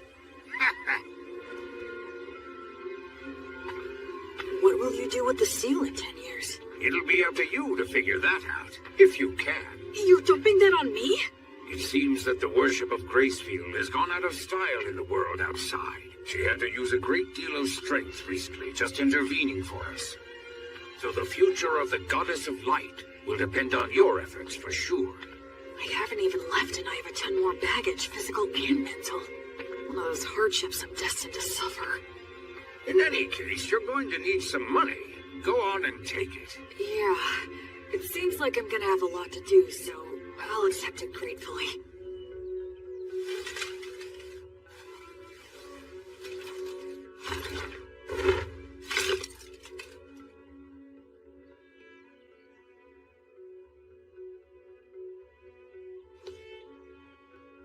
This is it. I'm leaving.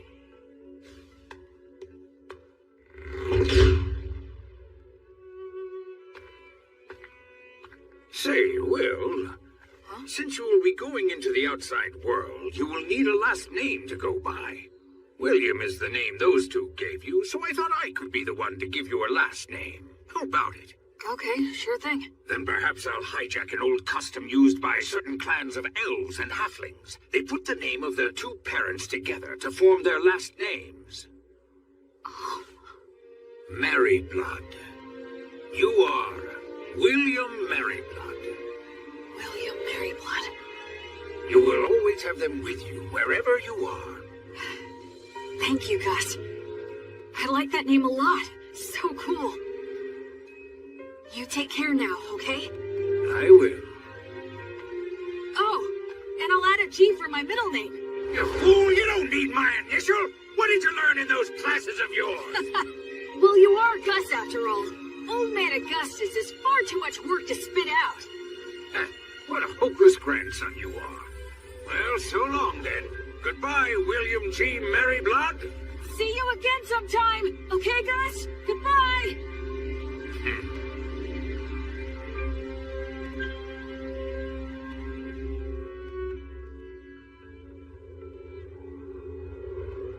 Hey, Fortress General! You doing good? It'd be perfectly natural for two warriors to introduce themselves, say a few words before facing off.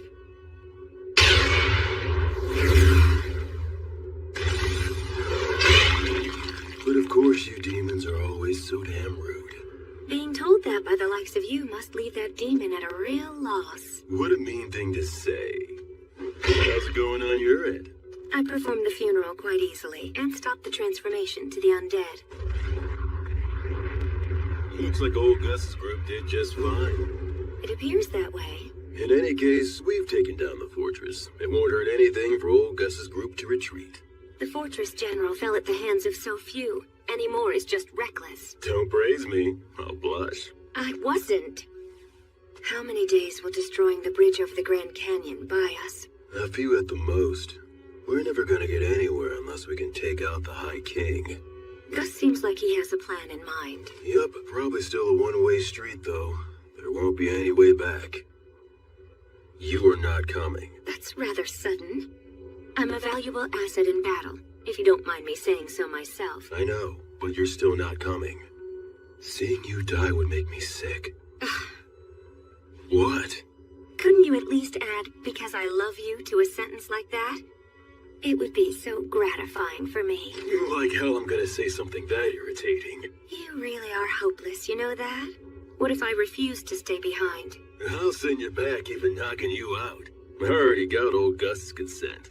I see. And I suppose it would be pointless to resist. That's right. Your skills aren't bad, but they're no match for the great and superior blood. All right then, how about this? If you leave me here, I'll kill myself on the spot. You what? Did you not hear me? I said if I can't go with you, I'll kill myself on the spot. So you will take me along, right? That is so not fair. You may be the strongest man there is around here, but no man can win against a woman's resolve. You're so damn stubborn. Man, I landed one crazy woman. We haven't even done anything, and you're already calling me your woman? Listen, Mary. If I return alive, let's find some quiet, peaceful place to get married. Okay. I would love to. I'd like to have a quiet house someday. Maybe on a hill with a view. That sounds nice. I'm sure the breeze would feel good. And we could start a vegetable garden. And if we end up having a kid, we can ask old Gus if he'd be willing to tutor them. Despite all the resistance he may put up, I believe he would agree. And if our kid turns out to be a boy, I'll teach him how to fight. Between that and old Gus's magic, he can become the strongest man, even stronger than me. What do you think?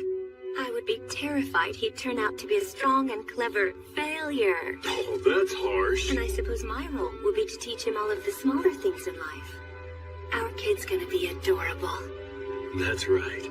What name should we choose? I've got one for a boy. I hope it's not some weird name. It's a perfectly good name. Remember, he'll be our kid, so he'll probably have an unbending will. And there's a name that means helmet of will. William. William. What a fine name. I really like it as well. Will, my little boy.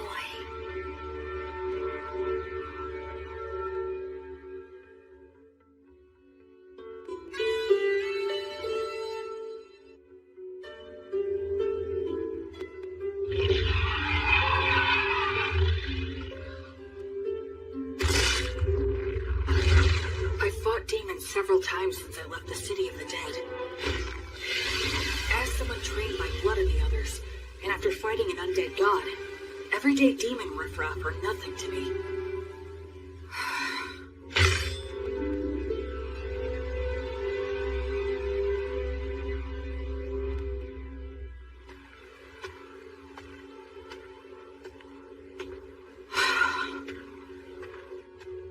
It's been quite a while since I departed, but I still haven't met any humans.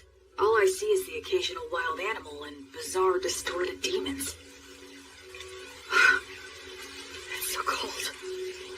It's been 200 years since Blood and the others were alive. Does that mean no humans have returned in 200 years? It's cold, but not cold enough for snow.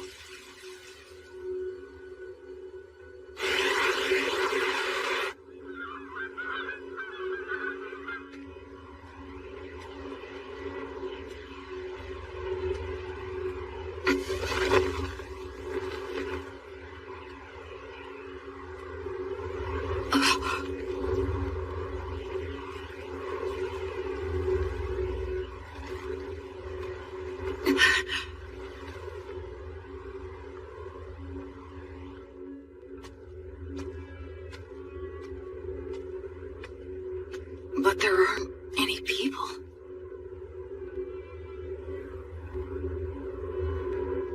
Immense magic left this scar?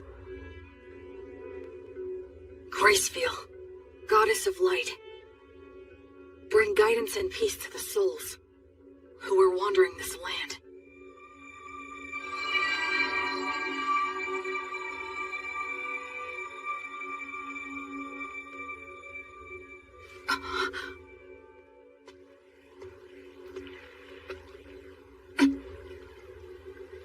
Yes, of course. It has been 200 years. The terrain's gonna change.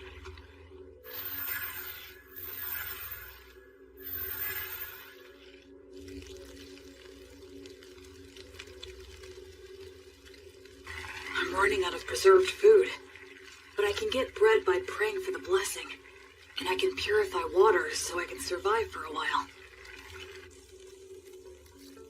I sure hope I reach someplace that's populated soon.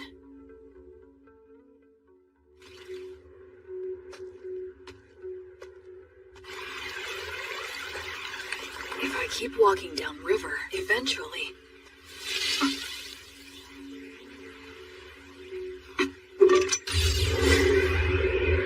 A demon? Wait, no! It's a huge boar!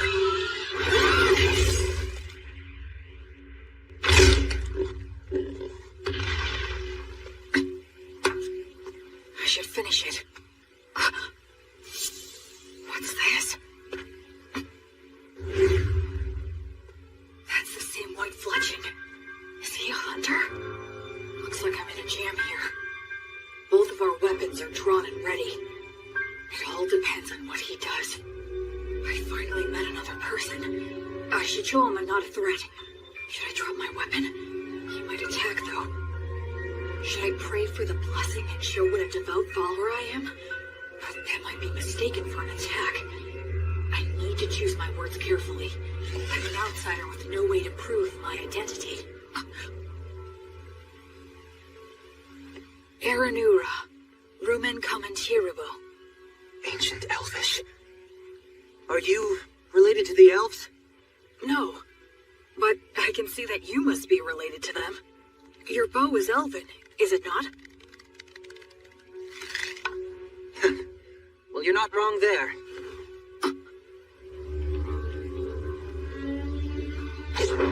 So what? The more important thing is, did you kill the boar? Oh, yes, it was me. That boar was my quarry. You took the kill from me. So, I almost said sorry out of habit from my previous life. Yes, you're right. It charged at me out of nowhere. I was forced to protect myself. Anyway, this will take some negotiation. I'm the one who ended up killing it, so I think I have at least some right to it. All right, I guess you have a point. Oh, damn it, the arrowhead is broken. I don't have any left. I wonder if metal is hard to come by. We negotiated a few other things after that. The silver-haired half-elf was a skilled negotiator, so I was sort of at his mercy for the most part. But he agreed to give me the boar's shoulder, in exchange for helping him butcher it. Wow, you know your stuff, huh? I'm sorry. You have my gratitude. We'll make good use of you. You're so devoted. Well, at any rate, this front leg will be all yours. That's it for the portions. Okay. I guess we should eat the liver now. It'll go bad fast. Oh, I've got a pan we can use. Flammo Ignis. Hey, you're pretty impressive with your hands. Kind of. I should keep my magic a secret for now. So, now we just wait? Yeah. Earth Mother Mater, and the virtuous gods, we give generous thanks for your grace as we partake in this meal. Please bless the food that is here before us, that it may robustly nourish our bodies and our souls. You really are devoted, huh? He doesn't seem to be much of a believer. But I'm the one with memories of my past life, while he seems closer to nature. It's so hot! Good stuff. This is the best. Huh? So you want directions? Well, the thing is, it's kind of hard to explain. I'm not sure how to put it. You don't look familiar. Seriously, where are you from? Telling him I was raised in the ruins by 3 undead probably wouldn't help things. I came here from the south. The south? Nothing further south than this, bro. Huh? We're as far south as you can go. Beastwoods in Southmark. I did come from the south, though. It's a long story. Oh, so you're one of those adventurers who scrounges for treasures in the ruins. Yeah, something like that. And then you got lost in the woods. I've never seen an adventurer who's so absent-minded. Whatever. Just keep following the river downstream, and you'll reach a small town in a couple of days. You'll figure it out from there. Thanks so much. Yeah, well, good luck.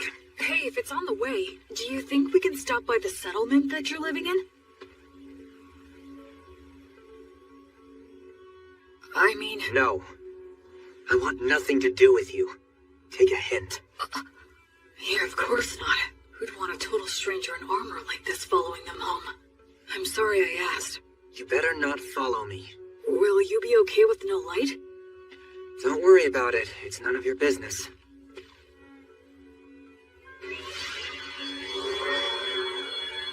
What are those? Fairies. I've never seen them. They say elves, as followers of the goddess Fae, have a strong affinity with other Fae minions. I guess that goes for him, too. Later. My name's Will. William G. Merryblood. What's your name? Menel. Short for Meneldor. Not that we'll ever see each other again. Try not to die on the road. Menaldor. In Elvish, I think that means a very fast-flying eagle. He was a bit abrupt, but it was fun talking to him. He looked around my age, but they say half-elves are long-lived, so in reality, he might be a lot older than me. Oh, right. I should be close to a town. If I'll be getting more soon, I might as well indulge tonight. Tomorrow, I'll start by heading downriver to the town. After that, I'll try to get some information there.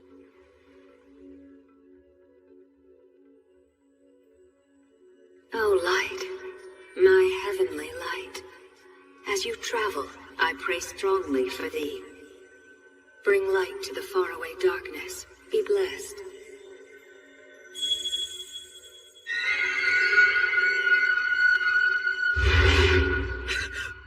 No! Was that a divine revelation? Lumen! A tragedy is about to befall a nearby village, and Menel is going to be caught up in it. Invenire tu manum! That way! There it is! Did I make it in time? Erasus.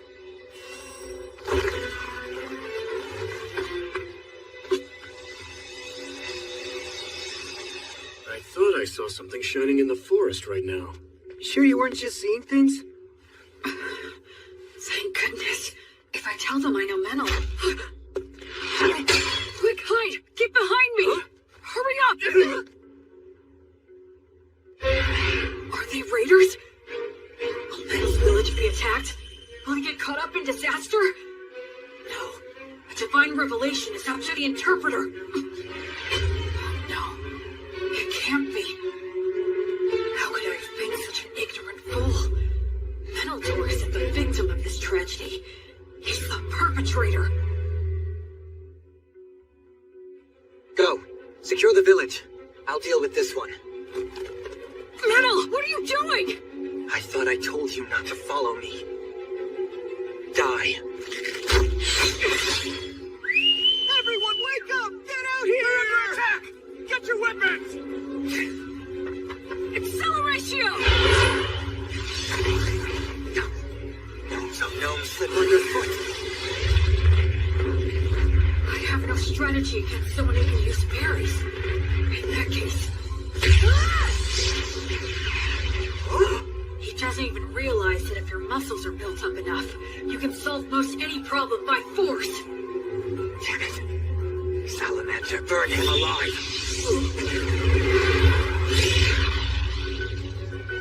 No way. My. You're quite strong, aren't you? Yeah.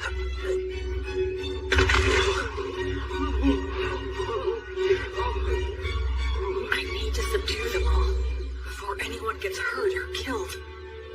Uranium obligatio.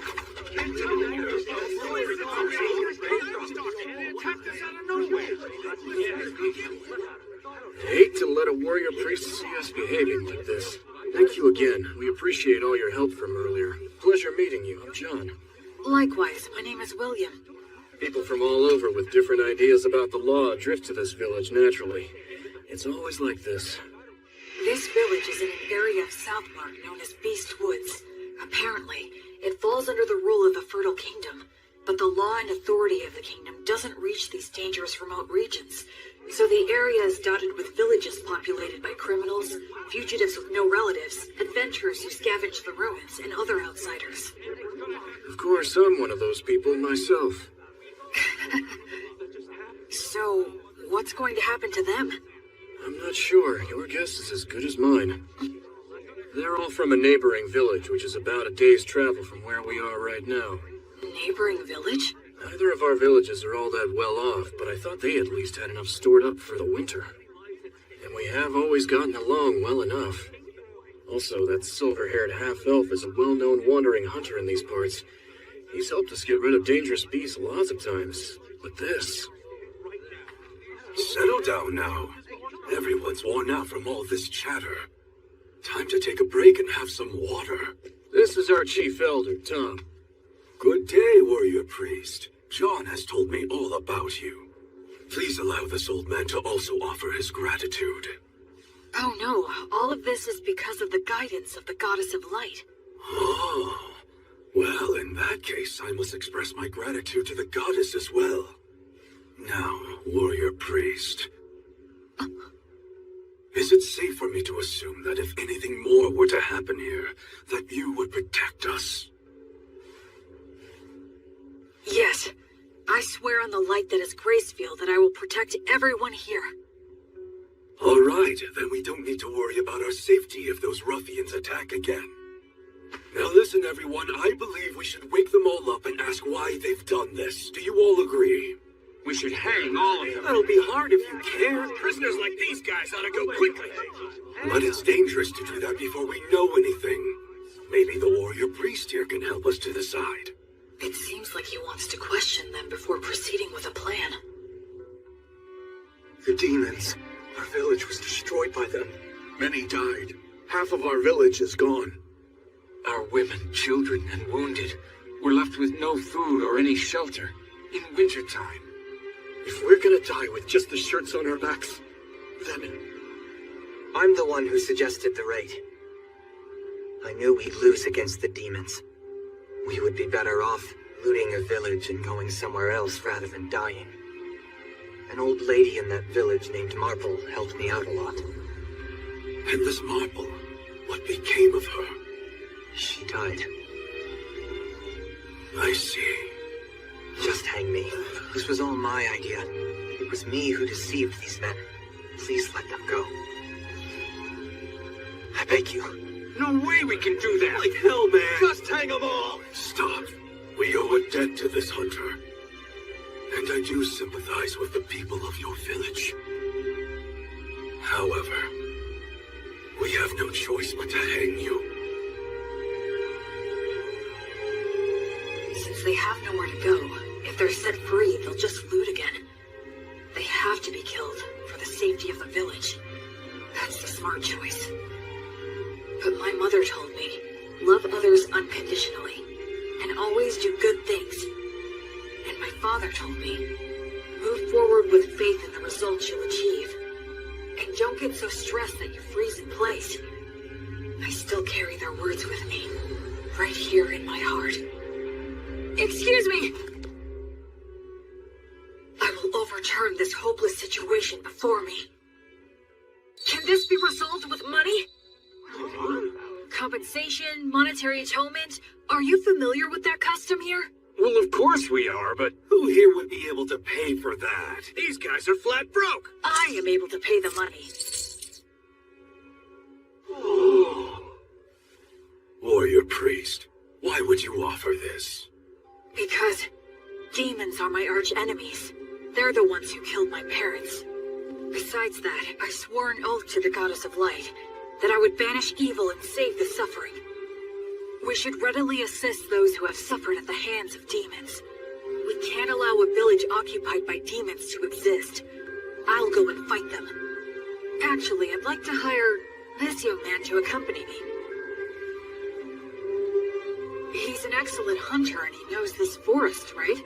I'm going to need his talents to help me locate and fight the demons, and I can pay handsomely. Are you sure you want to do this? I feel like we're the only ones benefiting. It's a reward for all of your exemplary day-to-day conduct. Gracefield, the goddess of light who governs souls in the cycle of death and rebirth, is always looking upon your daily lives with her compassionate eyes.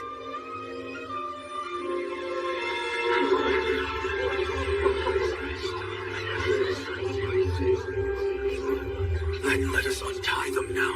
All right. I managed to turn that all around, at least I think. I had a feeling that somewhere, some god was giving me a tiny smile. The people of the village that was attacked took in all the villagers who were involved in the raid. Part of it was to use them as hostages, I'm sure, but safe is safe. So are you going to tell me what you're really up to? I I don't have anything to hide. I meant what I said. Because you're a warrior priest? Well, I almost forgot. I know it's already after the fact, but you will let me hire you to take you back to the village and destroy the demons, right? You're asking this to the guy who instigated a raid and a murder. Shouldn't I be punished? I already cleared your debt by paying reparations.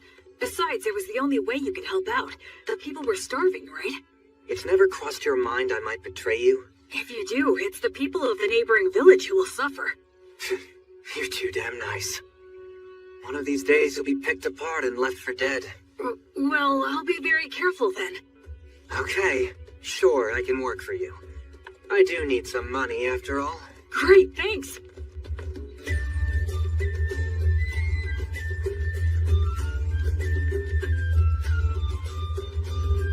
So, what are you gonna do for the time being? Huh, Mr. Bossman? Our challenge is that demons have occupied the neighboring village. Right. I guess we'll just charge in. We don't have much time. Oh, what are you, insane? There are a lot of them, and they've got demon beasts. You got a plan? What are our odds? It'll be fine. I'm used to them. Well, you are right that we have to hurry. The people who died might have turned undead by now. If that's true, I need to return them to the cycle before they get lost and end up stuck here.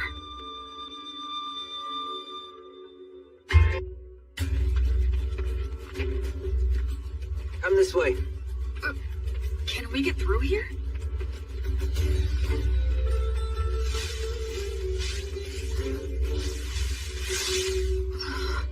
This is perfect. We'll camp here tonight. Dear green ones, grant us shelter, a bed of grass, leafy trees, and strength for any surprise guests. Wow! It's not such a big deal.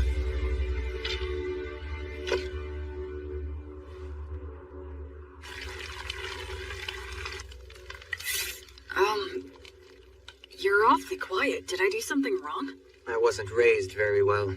I'm uncomfortable with people who were brought up like you. But don't worry, I'll do my job and repay my debt to you. I wouldn't say that I was brought up that well. We'll reach the village by morning. Remember, I'm only dropping you off. I won't be fighting any demons by your side. I know. That's fine. Shouldn't we keep watch? The fairies will do it. They'll wake us if anything happens. Hey, why don't we stay up and chat for a bit? I'm tired. If you want to stay up, do so on your own.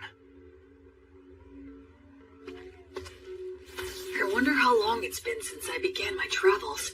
One thing's for certain. It's my first night spent with someone else since my departure.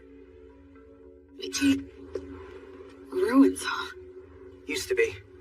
The stones and stuff are pretty useful for building these things. The village is just ahead.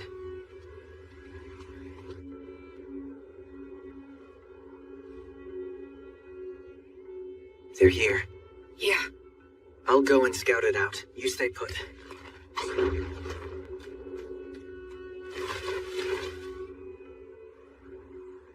A ritual? Yeah, at the ruins of the village temple. Those damn demons. How's the temple laid out and how are they organized? About like this. There's no ceiling, and some of the walls have collapsed. They formed a ring in the center to perform their ritual. There are 2 commanders. They have faces like lizards. I forget the name. Vroskus? Yeah, maybe. It's something like that. And what else? They have several soldiers patrolling outside the temple. I know there's at least 1 demon beast inside. What's the demon beast like? Well, it's got a human-like head, the body of a lion, and wings like a bat's. It's a manticore. You already know these guys? I've studied them a fair bit, but still. I'm glad there's not more. Excuse me? Let's just go and head on and crush them.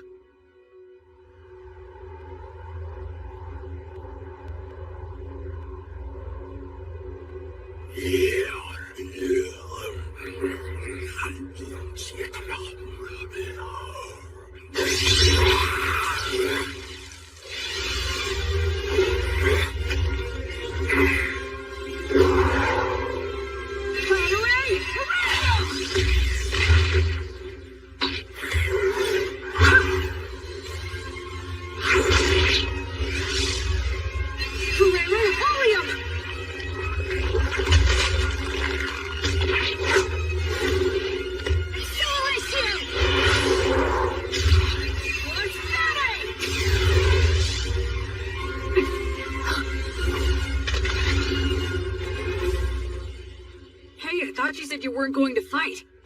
I jumped in because I could tell you were winning. I don't know many people who could tackle those guys alone and win. The conditions were in my favor. Regardless, your strength is abnormal. Do you do some special training or something? Oh, I eat a lot of bread, I guess. Humans usually don't get stronger just from that. Well, I think we took care of the bulk of their forces. All that's left is to clean up any surviving demons. I hope some of the villagers survived. Oh, hang on a second.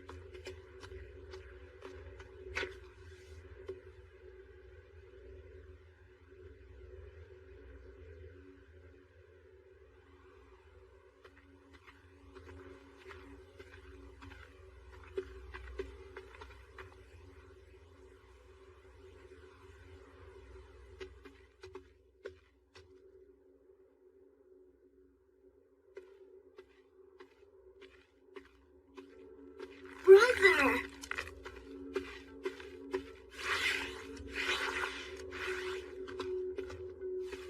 Brother Minnow, it's really you. The demons came. They attacked the village. It was so hot. But I stayed strong and didn't make any noise. Because I told myself to have faith and believe that you would return for me. And Brother Minnow, you did come back. Thank you.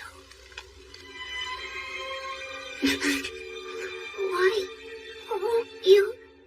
What's wrong? What happened? Did I? Hey!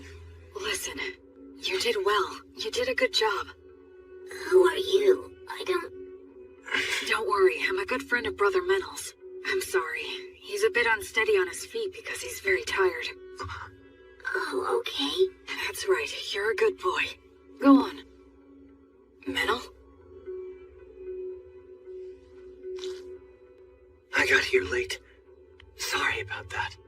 That's alright. It's fine. You must be tired.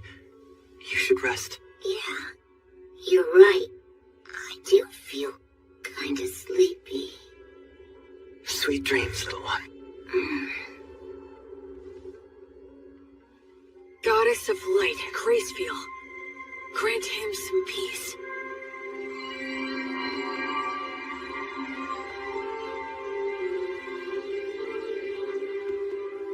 Hey, What's wrong? I'm really sorry. Sorry for what? I underestimated you.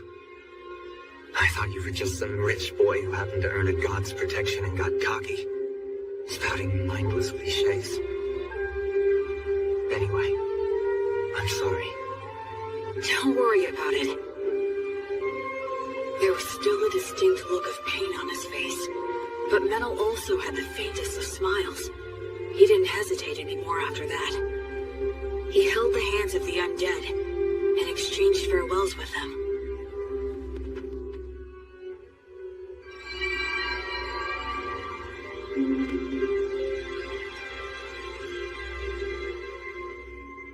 I think we checked all of the major locations.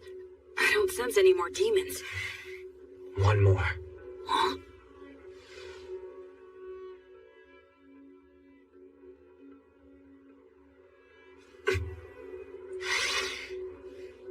Hey! You in there, old marble?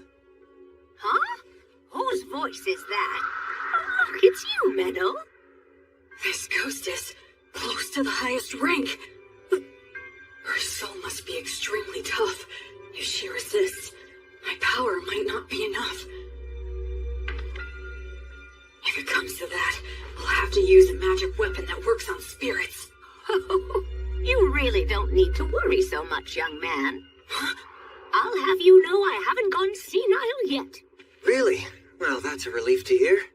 It seems you stayed behind because of some lingering attachment, but this kid here is a genuinely virtuous high priest.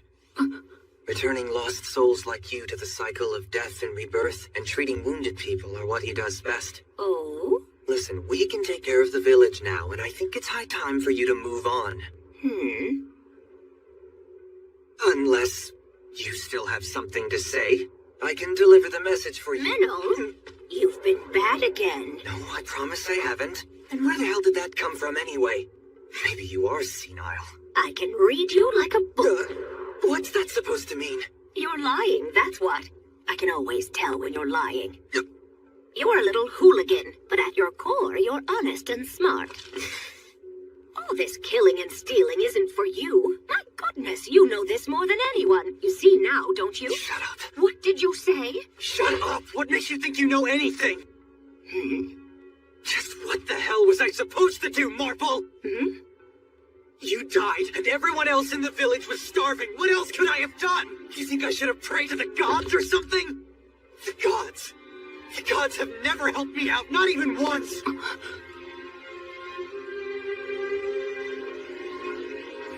Damn it! Damn it! Damn it! Damn it! Damn it!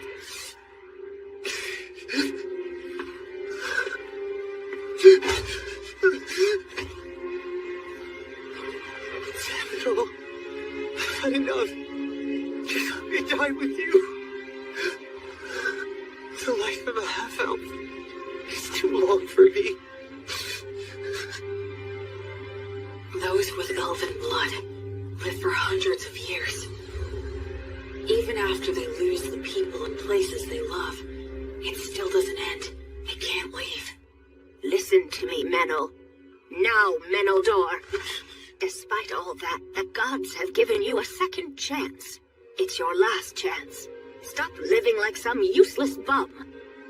You may hate the gods, but remember that the gods will never stop loving you, even if you don't notice it. They will always shine their light, never growing bored or tired of you. So now, you just need to realize that light is there. Okay, priest, I'm ready, but if you wouldn't mind... Yes? Can I entrust you to look after this poor fool? He's not really such a bad boy at heart.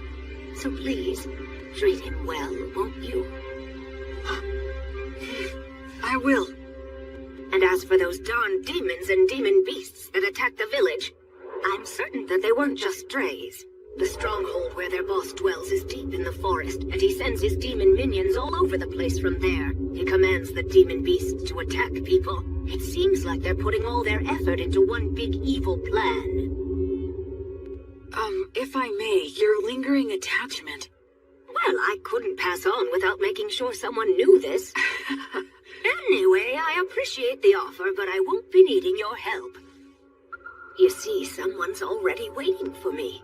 Oh, she has someone. So it's about time for me to be on my way. Menel, dear, do take care of yourself. So many things happen in this world that can never be taken back again. So stand up and put your best foot forward. There are things you need to do. Damn it. You old woman. You're so selfish. Oh, well, so are you. Oh, my goodness. What are we going to do with you?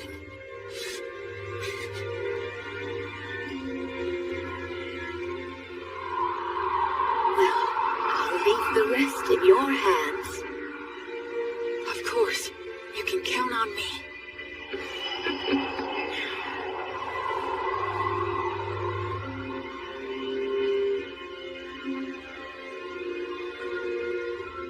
The present state of this world is dark. At the very least, in this area known as Beast Woods, demons and demon beasts still run rampant, never fully exterminated. No nation's laws reach here. So even among humans, robbing and mugging are widespread. Certainly, as an outsider just passing through, I'm not obligated to do anything. I could just walk right by it. But as you travel, I pray strongly for thee. Bring light to the faraway darkness. Be blessed.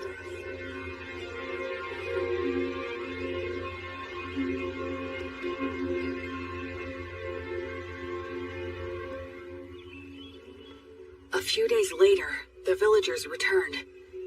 Though they were shocked to see the state the village was in, they eventually gathered up their remaining farm tools and started digging holes to bury the dead. And we all laid them to rest together. So, What are you planning to do now?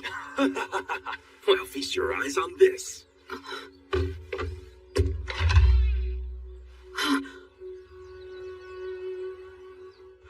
Just for tonight, we're throwing a bit of a party to mark our return to our village and honor our fallen. And since you're the savior who got our village back for us, we would be honored if you could join us this evening. I'd be glad to. Oh boy.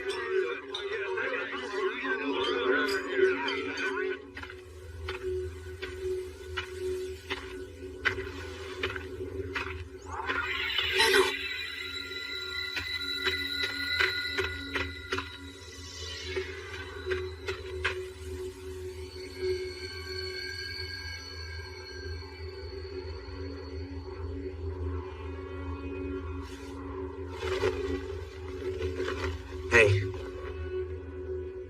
That's a beautiful view. Looks are deceiving. Those ruins are actually an undead nest. Countless adventurers have gone in, but none have ever come back. Oh, I see. Okay then, I'll go there tomorrow. Huh? Were you even listening to me? Yeah, you said it's an undead nest, right? If it is, I need to go and return them all to the cycle. I forgot who you were for a sec. Being around you throws me off my game. And here I thought I was a much more indifferent person than that. A little late to say that after the way you were wailing earlier. Well, why are you saying that to someone who's already depressed? Hey, Menel, what was Marble like? Can you tell me about her? She's strange, exactly like you saw her. I was born up north in Brassland, in the great forest of Erin. That's where all the elves live. My mother was a woman of insatiable curiosity. She took off somewhere outside the forest, came back pregnant with some stranger's child. Then she gave birth to me and immediately died. I grew up at a different pace than everyone around me. And the thing with my mother didn't help. They said I was a disgrace, and since I didn't fit in the first place, I ended up fleeing to the forest. Of course, the world outside was no paradise either. But luckily for me, I could use a bow and arrow as well as knives. And I could see fairies. When I ran into enemies that wanted to eat me, I had the skills to kill them instead. If I didn't, most likely I'd be prostituting myself out in some back alley. You do have a pretty face. What's that? Nothing. Go on. Anyway, I became an adventurer and slowly made my way to Southmark, where there were a lot of old ruins still. But a member of my party betrayed me in a fight over the loot we found amongst the ruins.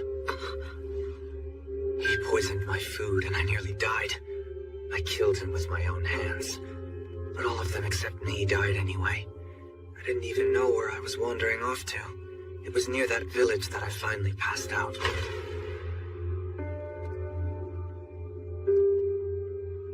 Marple was the one who found me and took me in. At the time, she wasn't that old yet, but she was still such a weird woman.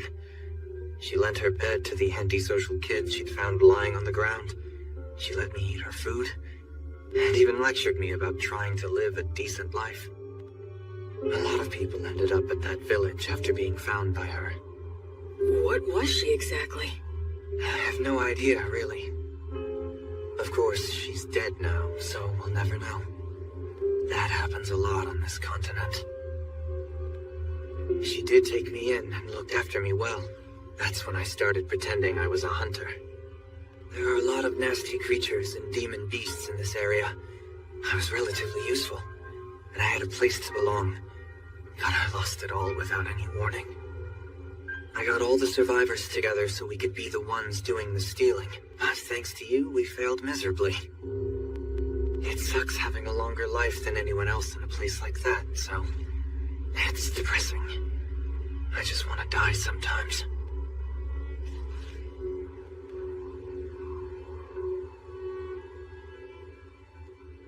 Well, I suppose I'll get back on my own 2 feet soon enough, huh? What? Stop making faces at me. Huh? Just saying that there's a huge difference between your priest self and your normal self, huh? What? So, Will, priest of the goddess of divine light, I'm grateful to you. You stopped me before I could do something irreversible. and you saved the people of the village. Hence, I'm asking to receive the light of the goddess through you. Do you accept what I ask? I will act as the medium. You can form a bond with my goddess. I will pray for you. May the divine goddess of light, Gracefield, hereby love you, illuminate you, and always walk by your side in your travels. To my guardian deity, I swear to live my life honorably. Please shine your light upon my path. Help me atone for my sins. There'll be tough times ahead, and I might want to die now and then. But I'm not gonna stay down. I'll put my best foot forward, like the old woman said. Menel, you're really strong. It's amazing. I admire you. Come on, stop being gross. Between the two of us, you're the strong one. Where exactly does your power come from? I'm not strong. I just lucked out and happened to get amazing teachers in my life, that's all. Well, I'm not going to meddle. Anyway, ready to head back? Mm-hmm.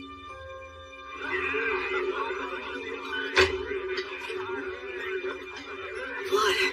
Married. So, I think maybe I just might have found the very first person I could call a genuine friend. This looks bad. They stole all of the livestock, and they destroyed a bunch of tools that can't be replaced. We'll have to make the journey all the way to White Sails to buy some more. But with whose money? Well, we can't replace everything. Hey, what exactly is White Sails? Oh, are you being serious? What's your deal? You grew up in a cave or something? Sorry. So, White Sails is this... Oh, could you tell me about the history of this place, too? Yeah. All right, fine. You know we're in the southernmost continent, known as Southmark, right? Yes, that I know. So around 200 years ago, Southmark was engulfed by a horde of demons. The 100 heroes took out the king of the demons, but the humans abandoned this continent, crossing the sea to retreat to grassland in the north. The 100 heroes. That's Blood and his buddies. Since the Fertile Kingdom unified the southwestern region of grassland, they've been cultivating the land with the intention of reclaiming it. And as for the area of White Sails, it's the port town that became the center for immigration from the north. I see. A lot of misfits and aspiring heroes go there. Also, those with divine revelations. You're hoping to gather more faithful on this trip too, right? I understand that Gracefield used to have a lot of devoted followers on the southern continent. Can you tell me more? I think that most of her followers were scattered after the Great Collapse. Yeah, that's right. But those followers who managed to escape to grassland kept her name alive. Yes, even so, her following has declined quite a bit. Rampant demons and demon beasts. Villages that resort to thievery. Faith in the goddess dying out. Perhaps this was the mission that the goddess had in mind for me all along? Well, enough of old history lessons. We need to help the villagers now. Yeah, with regard to that, these villagers don't have a lot to spare. Hey, Metal, want to explore some ruins? We'll divide the loot. What? I didn't expect looting ruins to be another one of your specialties. I'm used to them. Seriously, who are you anyway? But we do have enough money to rebuild now. We can buy new tools and livestock. Plus, I made up for my personal expenses. Can't wait to get to the city. First thing we're gonna do is eat there. Seafood's in season, so... Someone help us! A giant ape! The two running from it are a halfling and a hawker? Stop! Good grief! Stop it!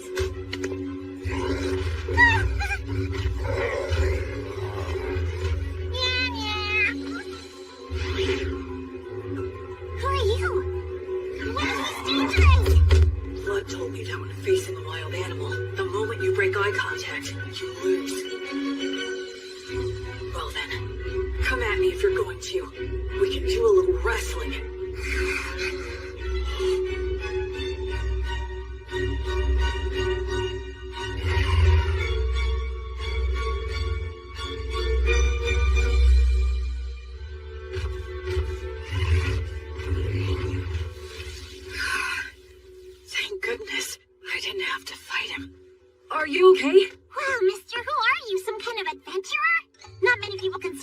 imitate a giant ape this way looking at it. You're incredible! Oh, I'm Robina. Robina Goodfellow. I'm a singing, dancing troubadour. I go where the wind takes me. You can call me B for short.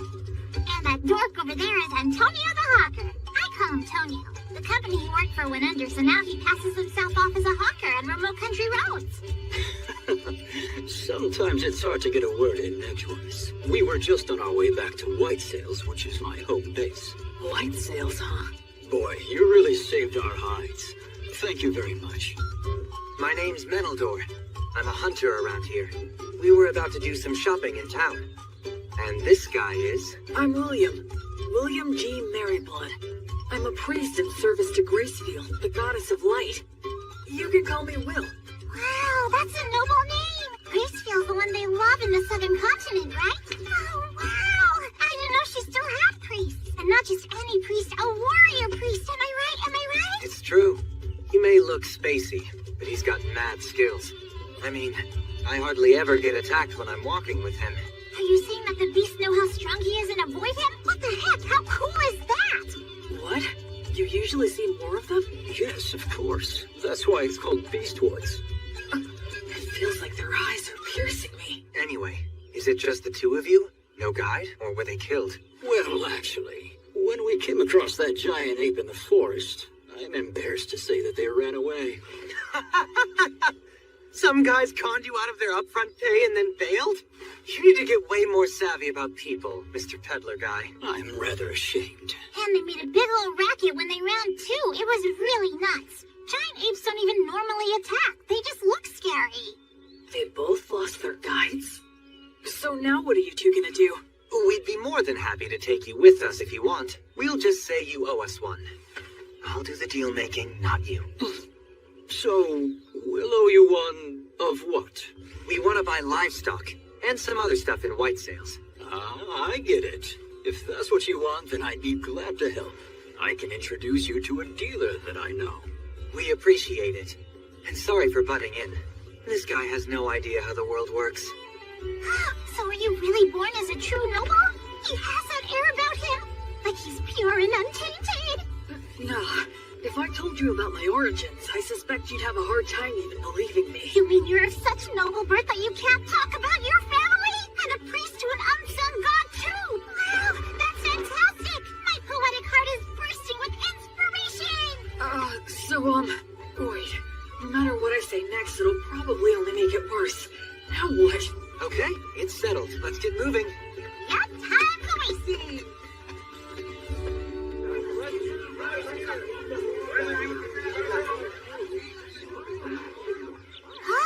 This place looks perfect!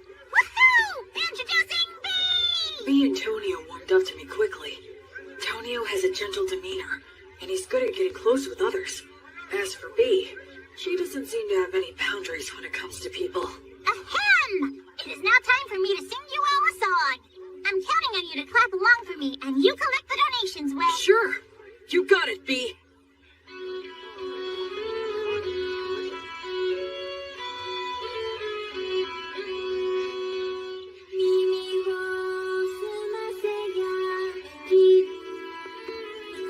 It's amazing. Every time we walk into a village, she lures everyone in. It's really impressive. She never gets tired. Very well. Right here. They make a good combo for doing business. Huh? A lot of hawkers use high-pressure tactics or even petty thievery to make their cut.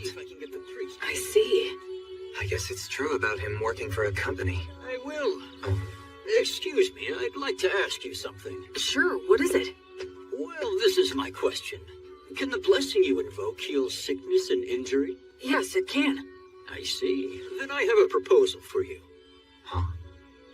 Goddess of Light. You're as good as new. Wow. Thank you. I'm so grateful. How much do I owe you? Oh, don't worry about that. Offer your thanks to Gracefield. And if Tonio has anything you like, please purchase something from him. I'm a priest who is still just in training. Yes, okay. Thank you so much. Let's get something to celebrate your recovery. How about this hairband? So B attracts the people, Will offers his healing, and both bring him some business. Smart guy. Tonio's pretty cool. Yeah, I think this will help with the return of the Goddess of Light. Her power is damn impressive, though. Well, the blessing is a rewrite of reality through the sublime power of a god. That's how it can heal a wound as if it had never happened. Huh. I'm only borrowing this power from the goddess. I have to be careful not to mistake it for my own power. What? Still in training, huh? Well, I really am still in training. Will, done with your free treatments? Oh, yeah. Then come with me. Huh? There's a party to celebrate everyone's recovery. Right now? If they're at a party, she can sing again. He can sell more of his goods. He's a sharp salesman. We continued to pass through several villages, earning money in the same way, as we made our way north for a couple of weeks. Then we emerged onto Wheat Road.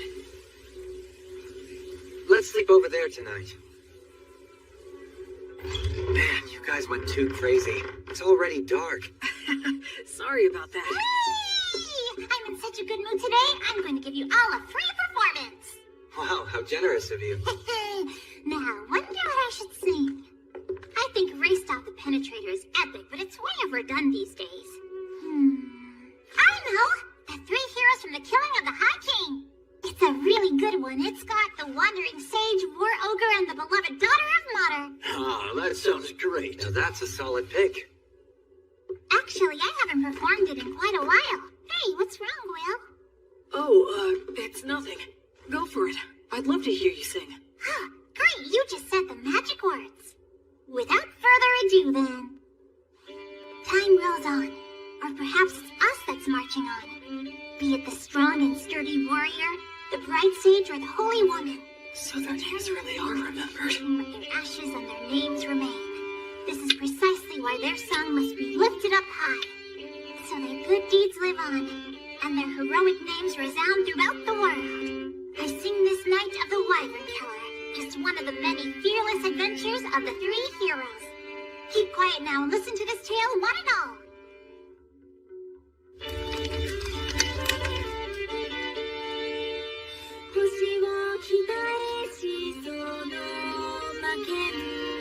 Jeez, Blood.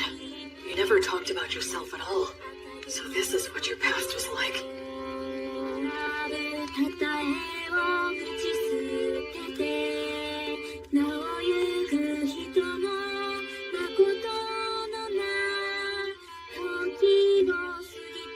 I guess no one knows Gus's real name was Augustus.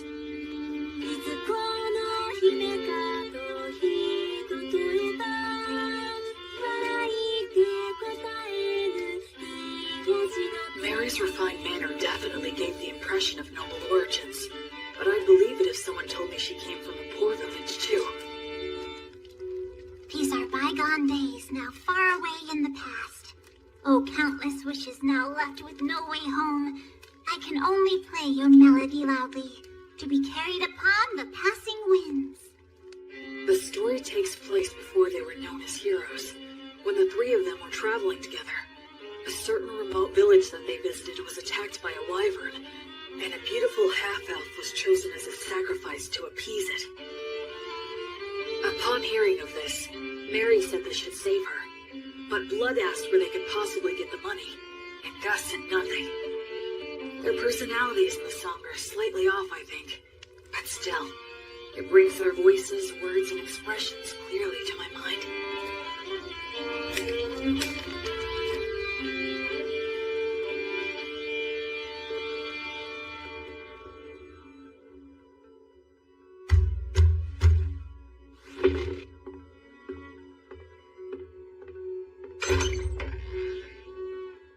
Who might you be? You think we're gonna take on a wyvern for that amount?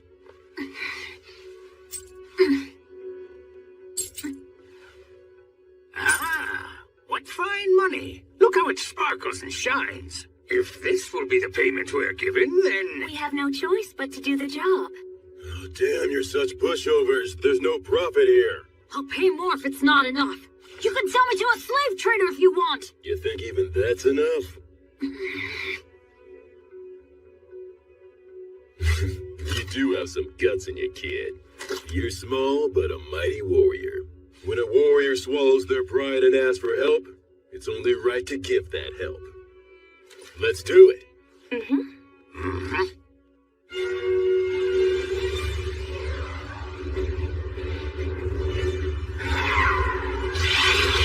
Ligatur, nodus, obligatio!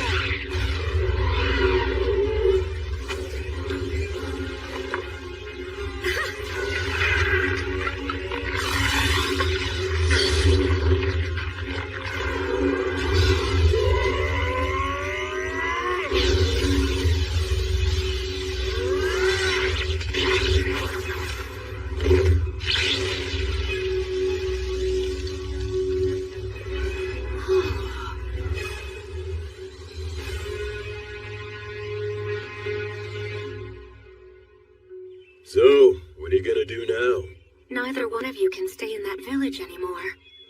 We'll manage. Then take this with you. Old Gus here carved words on it. That'll serve you better than some cheap good luck charm. You certainly can't be a warrior if you don't have at least one dagger with you. Please take this as well. Take care of yourselves and be good to one another. You will face many difficulties, but never forget the value of perseverance. But this is more than what I paid you. We can't accept it. Ha! Who said we're giving it to you? It's an investment, merely a loan. A loan? Listen, you two must live the best you can and build up fame and fortune for yourselves. If your names reach our ears someday, well then, we will come to collect what we've lent you, plus interest. In case that should ever happen, I will leave you with my real name. It'll be our password, too. So listen well. Thus, the boy and girl learned the true name of the wandering sage, known to no one else in the world today. Hand in hand, the boy and girl began to make their way to the city, while the three heroes walked back down the road in search of bold and thrilling new adventures. That's the end of this sweet song. But there's a follow-up to the story. Count Dagger of the Fertile Kingdom, his actual surname was Wizard's Dagger. To this day, an elderly half-elf woman still waits at his mansion. What does that mean? She believes someone who knows the sage's true name will hopefully come to her one day, so that she can return what he lent to her, along with what he lent to her husband. She plans to offer her thanks to him when that day comes. That's what this story's about. A story of three great heroes that still echoes to this day. What's wrong? Will, are you crying? No, I'm not. I'm not crying. Aw, come on now. It must have been V's great storytelling that moved you to tears, huh? No, it's not that. I promise you. Aw, don't be shy. There are still so many people in this world who fondly remember the three of you. There always were. That makes me happy beyond words.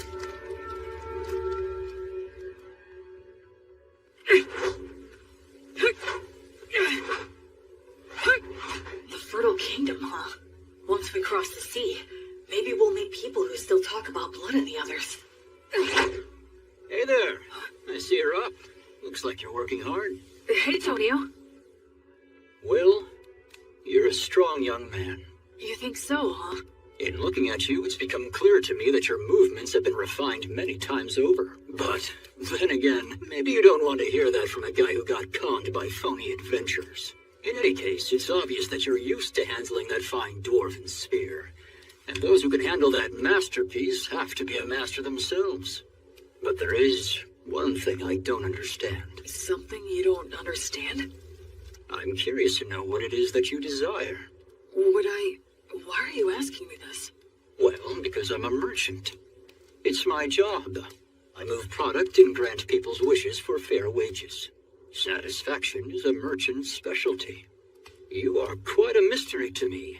I can honestly say that I have never met anyone like you before. You are strong and you have courage. You're educated and have good manners. And you're not hurting for money. But you're not really like a noble. You're more like a holy knight that I've only heard stories about. And so, that's the reason I decided to ask you directly. What is it that you as an individual desire in life? Or is it that you're strictly a representative for your divine goddess of light?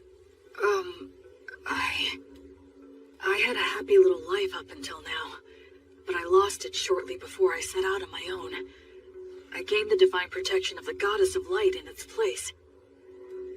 There's still so much stuff that I don't know about in this world. And so, I'd like to start learning about it. I'm sure that in the process of learning, I'll naturally find out what it is I want. Oh, I'd like to have friends and companions, I guess. Is Metal not someone you'd call a friend? Well, actually, I think he and I get along fairly well, but he seems hesitant to acknowledge me as his friend. He only ever calls me priest, like he has to put me on a pedestal or something. Yeah, having friends is important to me. Yes, I understand.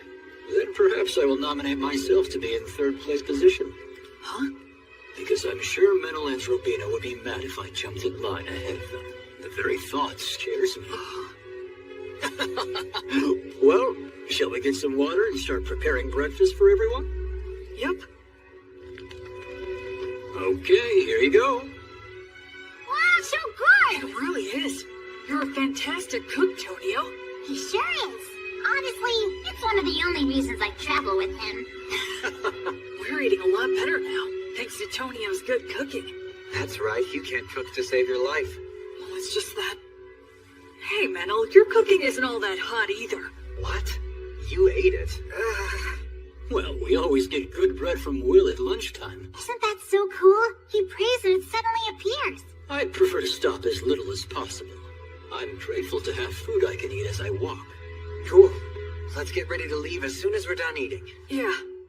You asked...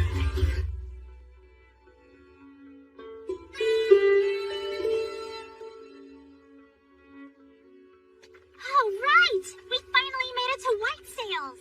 Haven't been here in a while. What do you think? It's amazing. So there's no entry inspection or toll? That's right. It's the policy of the city's ruler, His Highness Ethel.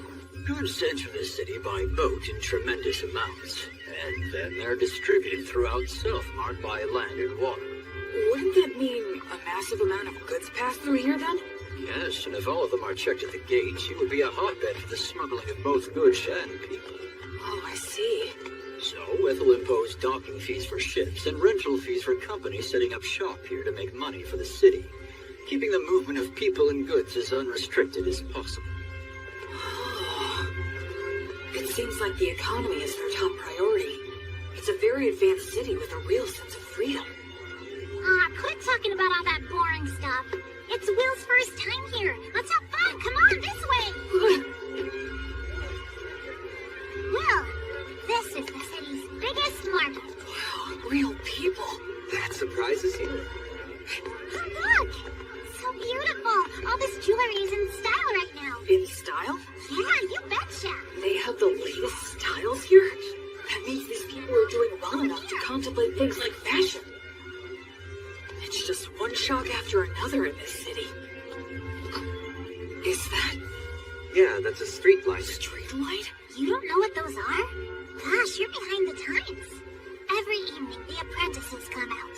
They're from the Academy of Sages, and they light up all the posts which have the words of light engraved on them. So the people here have light even at night.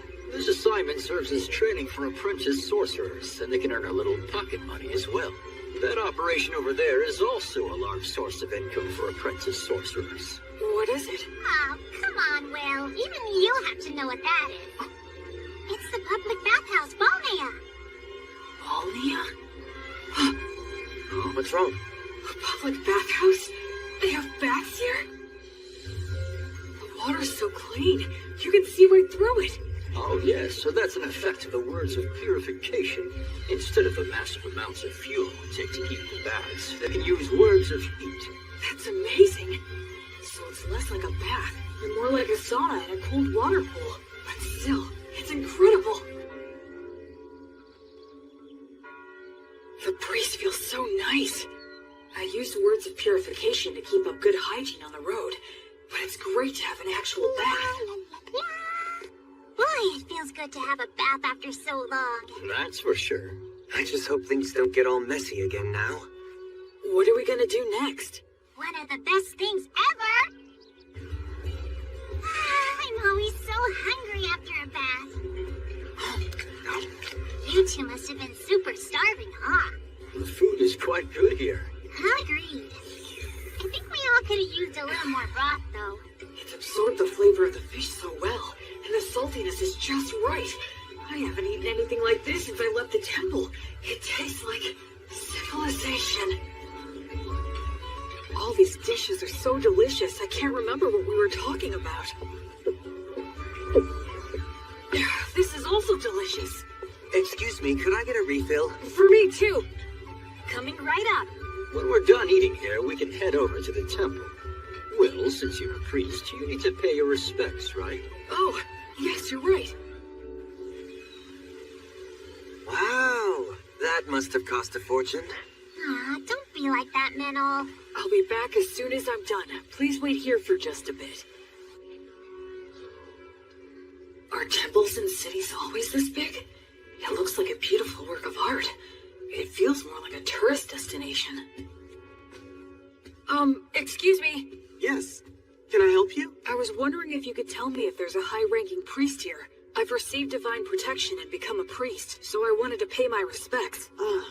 Pardon my asking, but which deity do you serve? I serve the goddess of light named Gracefield. Oh, the goddess of light. That's the problem. Why's that? Priests of the goddess of light are quite uncommon, so our rules compel me to use the prayer of faith detection. Okay, that's fine. I guess that makes sense. It's inevitable that people would be skeptical of a priest to a minor god. I could be a priest to an evil god in disguise.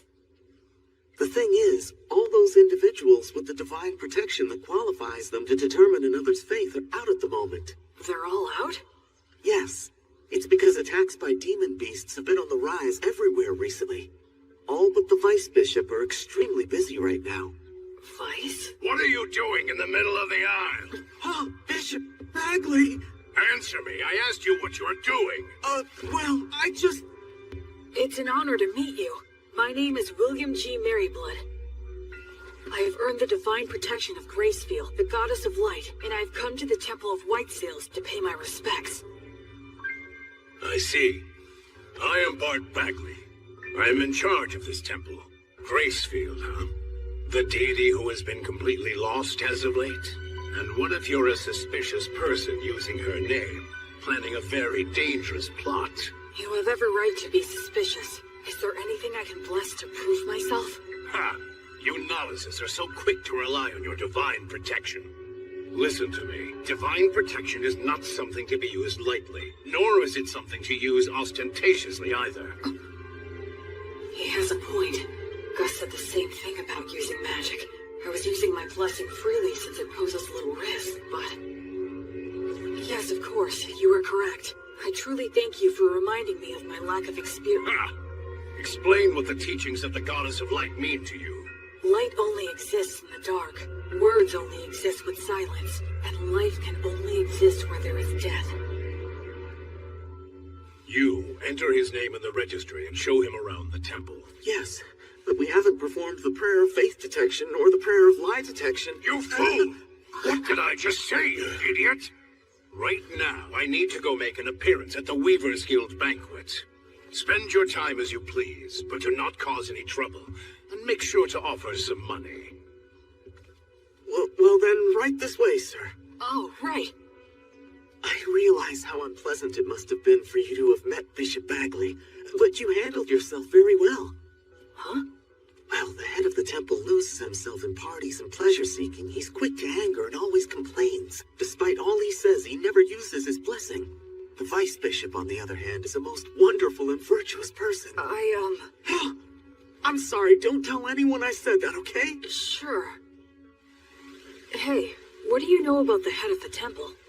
Well, I've only ever heard bad things about that guy. Like, he's really vulgar. He seems to have some sort of influence behind the scenes of the city's commercial and industrial guilds as well. So that's how he's seen around here? Still, talk about living it up. I mean, he's letting us use the temple's guest room. 2 of them, even. Anyway, what should we plan to do next? We could take in sights, or visit some guilds nearby. Oh, if we do that, then I'd recommend going to the... Wait a second. What was that? Those don't sound like clock tower bells. Is there a fire? That sounds like an emergency alert. There's a wyvern! Everybody run!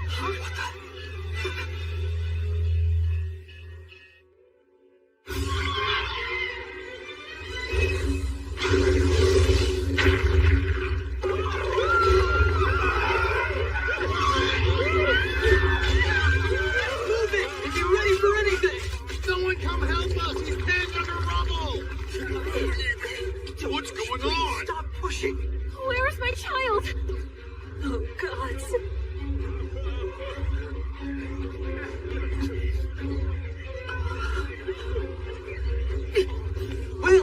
Will, wait!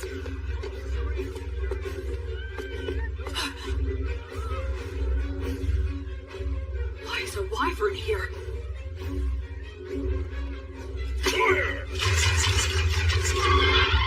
Said all the high-ranking clergy are out right now.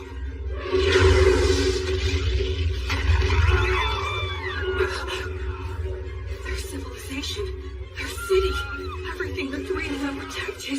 A place where people can live freely. Verba! Volanto! Tony Druce! I missed. Among the words I can use, these have the furthest range. I'll just have to keep firing until I hit it. What are you doing, you idiot? Why are you shooting off high magic like that in a blind fury? You'll get yourself killed. But nothing. You're fighting a wyvern. Have to be more efficient than that. You've got smarts. I suggest using them, you moron. Don't just rush in. You should start off by learning how to use your minor magic more skillfully and accurately. I got it. All right, then. Think. What can I do about this wyvern using all that I know? Menel, would you help me? I need you and your fairy magic. Right. B! Tonio! Huh? Please work with the people nearby to get everyone clear of the temple's front garden. I'm going to bring the wyvern there. Your Excellency, you must take shelter below, quickly! How could this happen? Dozens of people, if not hundreds, will die. Sylphs, maidens of wind. Your steps are the wind's steps. Your song is the wind's song. Sing, chorus, sing in rounds, cheer and applaud. Your sweet harmony shall spread the words of origin in the 10 directions. Verba, Volanto, Conciliat, Sepitor, Tony Truce, Uranium.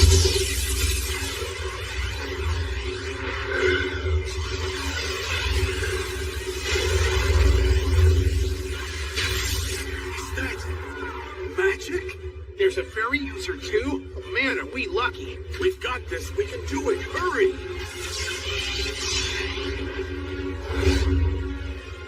I'm probably not hurting it that much. But that's fine, so long as the wyvern identifies us as its enemies. Almost all beasts of this type are highly aggressive. Even in situations where they can get away, they'll choose to take the offensive. Here it comes. The rest of this situation depends on how close my skills have come to theirs. Goddess, I now fight for the sake of my oath. To banish evil and save the suffering. Pray. Be as unbreakable as a diamond. For eternity. For all eternity. Reject all that is evil. On the flame of Freefield, goddess of light!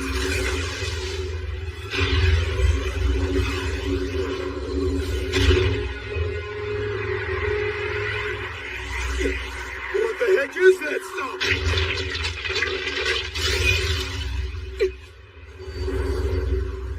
Sylphs! Beautiful maidens of wind, dancers in the gale! Show those ones foolish enough to fancy themselves better dancers a bitter taste of mine!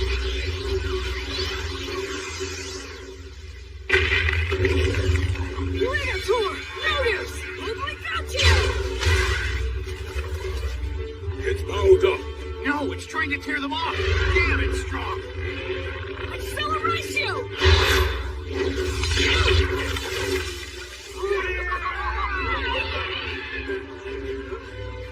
Unbelievable! That didn't finish it off. Run! It's gonna use its breath! There's still people back there. What do I do? What can I do? Go get him. Acceleratio! If you're stuck, use your muscles. Be violent.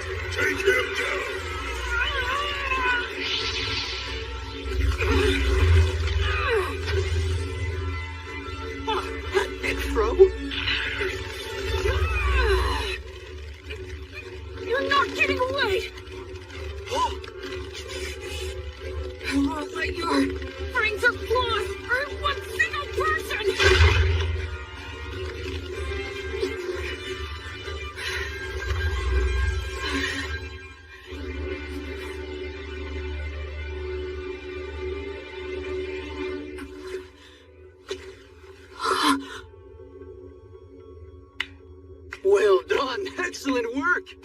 I praise you and give thanks to all the gods for allowing me to serve a great hero such as yourself. It's the birth of a new wyvern killer. A brand new hero. Sing his praises with your applause.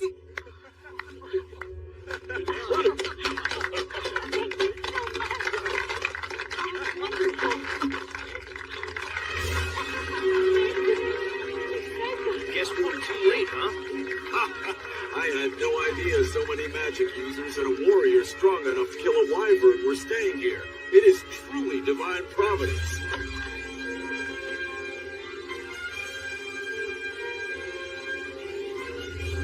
You're full of all kinds of tricks, aren't you? You're surprised? I'm used to your crazy antics by now. All I could think of was how inexperienced I am. Huh? I was great for a first attempt, and I was just lucky to land a surprise attack. But what was that black miasma stuff around it? Hey, you brought down a real monster. Reflect all you want, but be happy. It's hard for me to be happy if you're not happy. When he puts it that way, there's a lot I could have done better. But now I'm a wyvern killer like the three of them. And that does make me happy. Yeah. Metal, thank you. I owe it all to you. Yeah, we did it. You know damn well it was almost all your doing, you idiot. Is the wyvern killer here? Yes, that's me. How can I help you? Please, come with me, quickly. His Excellency, the Crown Prince, wishes to see you right away. Welcome to my mansion. You're a great hero. So, this is the Crown Prince of the Fertile Kingdom, the Lord of White Sails, and a ruler of Southmark. It's more than I deserve to stand here in front of you, Your Highness. I came immediately when I heard your request. My name is William G. Merryblood. Oh, you are well versed in the old etiquette. I assume you are of high birth, correct? No, if Your Highness could please refrain from asking about my origins. That must be some story. So be it then.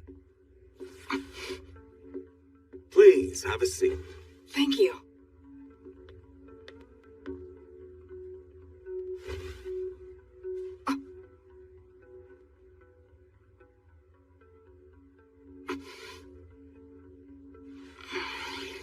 William, there are 4 or 5 individuals in your group, are there not? Yes, 4 of us. Which makes you a magic user, a priest, a fairy user, and a warrior. Well? Actually, we are a traveling priest, hunter, merchant, and a bard. One who shot lightning at the wyvern, one who made the light, one who dealt with the air, and one who broke its neck. That is 4. If that makes 4 people, it is indeed correct that we are 2 of them. What are you talking about? I can explain. My friend there, Minaldor, called the fairies, spread words, and manipulated the air currents to bring the wyvern down to the ground. So you're saying your friend is the fairy user then? And the rest? The rest was me. I'm sorry, but would you mind telling me what you did back there? I used brute force to break the neck of the wyvern. You killed a wyvern and aren't delighting in it? You really are a valiant warrior. Well, can I do anything to fix the damage the wyvern caused? Of course, work has already been done, and more is yet to come. But there's something even more important that must be done. And it has to do with offering my thanks to the hero, for example. Oh no, Don't be modest, William. I do not want my people to see me as an ungrateful man. On behalf of the people of White Sails, I, Ethelbald, thank the both of you for your courage. You did well to minimize the damage caused by a wyvern's surprise attack. I am unworthy of such praise. I would like to bestow upon you a reward. Is there anything you want? If I may, Your Highness, I traveled here today via Beast Woods to the south. The villages in that area are currently under threat by an army of demons commanding savage demon beasts. I see. So if I may ask you, would it be possible for Your Highness to send his soldiers over there to help hunt down the demons? It's not impossible, but it would be difficult. You saw that wyvern. Within parts of Southmark that I govern, demon beasts like it have caused frequent incidents. You mean... Of course, it's that toxic miasma. Any being it touches is corrupted and turns savage. Are you certain you are well yourself, William? I am naturally resistant to poisons. Oh, that is good to hear. Under the previous king's policies, we expanded our domain too much. We cannot even sufficiently protect the villages we directly govern at the moment. Do you understand what I'm saying? Then, would you give me permission to hire adventurers and mercenaries with my own money and organize an army to drive out the demons? William, are you certain you recognize the full extent of what that could potentially mean? Yes, I understand that I am asking a considerable thing of you, Your Excellency. Yet you stand by your request. Yes. Because if I don't, then how many more tragedies would we be forced to simply overlook? Except to save everyone here is a task not even gods can achieve.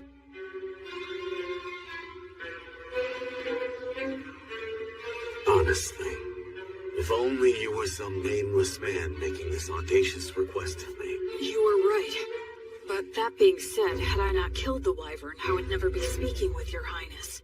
That is also true. But I must also consider the option of having to kill you. I must also consider the option of having to kill you. That's unnerving. And how will you explain my death to everyone? I'd simply say that you were poisoned in a battle with the wyvern, and you started to spit up blood since the treatment was too late. I understand what his disposition is. A hero who can't even prove his identity is asking him for forces to operate in a region he doesn't even govern. Of course he'd see it as dangerous. I can handle those two, but there's still the risk of projectile weapons, and the prince is pretty skilled himself. No, it's pointless to think about that. In any case, I have to get through this somehow. I need to speak from the heart and plead my case as earnestly as I can. Your Highness. Go ahead.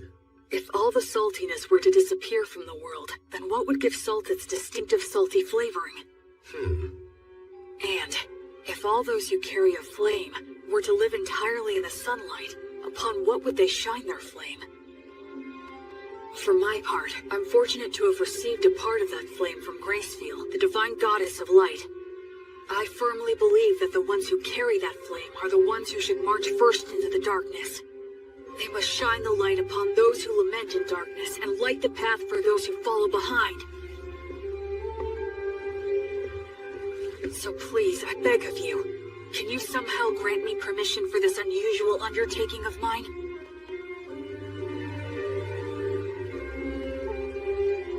Young William, this path will only lead to despair. It won't work, and even if it does, you will pay the price. But I have some business with that despair you're speaking about. Oh, really? And what is that? I don't like how its face looks, so I want to go and kick it in as hard as I can.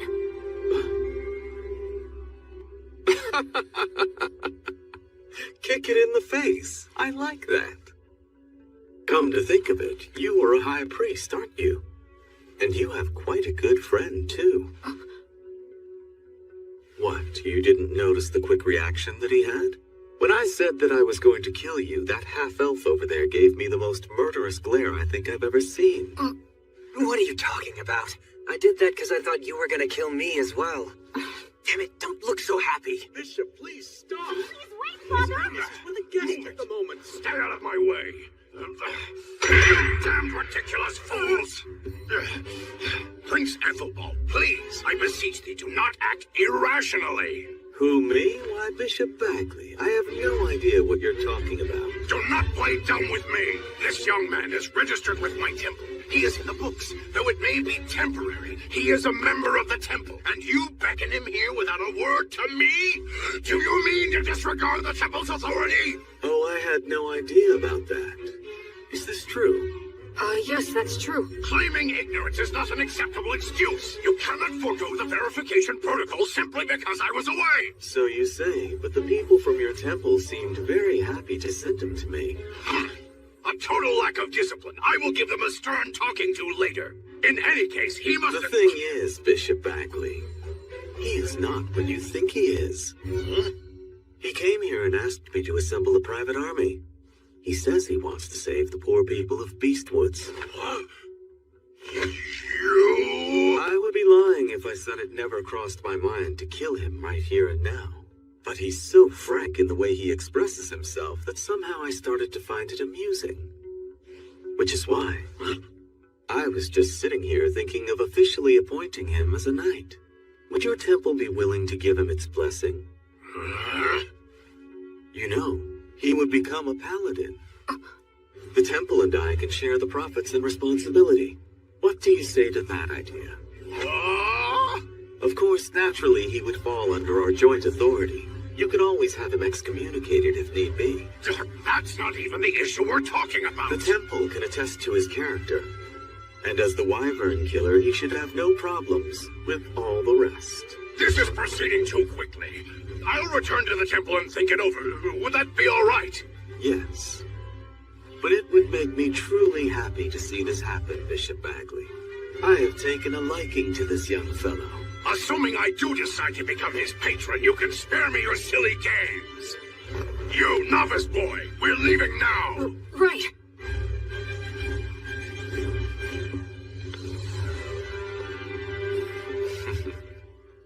Honestly, what a troublemaker you are. Demanding a private army. What's the old geezer's deal? Menel, actually he's... Especially you. You're a novice. How dare you take matters into your own hands? So what if we did? It's not like you're our boss or something, mister. Excuse me? I'm the head of the temple, in case you forgot. So what? You want to fight over it? How dare you speak to me that way? I'm sorry. My father's on edge because he's had unresolved issues lately. No, I apologize for my friend's behavior. Anyway, so you're Bishop Bagley's daughter, then? Yes, I am, though we're not related through bloodlines. At one time, the bishop was in charge of a temple in the capital city that accommodated a large orphanage. Ah, yes, I got it. When His Highness Ethelbald asked my father to relocate here, I came to this continent along with a dozen or so other families. So that's what happened. He's in a position where he can throw his weight around. He has connections everywhere, and he has loyal subordinates, too. Bishop Bagley! Thank you for all your help. Your intervention with the Crown Prince saved us. Thank you. I did nothing to warrant your gratitude. I only defended the temple's authority from the Crown Prince's utter selfishness. You just happen to be a part of that. Besides, when he's amused by something, he has a habit of doing absurd things. It's a real problem. But be that as it may, I still must respect his royal stature and worldly authority. I'll take his proposal into consideration. You will remain in the chapel after the evening prayer. All right, I understand. The thing is, What? What's the evening prayer? You unbelievable fool! You know the prayers that are called Vespers and Compline? Those holy practices were revised 200 years ago. Did you serve your apprenticeship with one of such a long-lived race? Sure. I guess that would be a good way to put it. So it seems that you are not entirely ignorant then. Anna, go fetch some books on the revisions to the liturgy, and while you're at it, find a suitable teacher for him as well. Yes, Father. This boy is a novice, and on top of that, an ancient who's come here from 200 years in the past. He'll take a lot of work.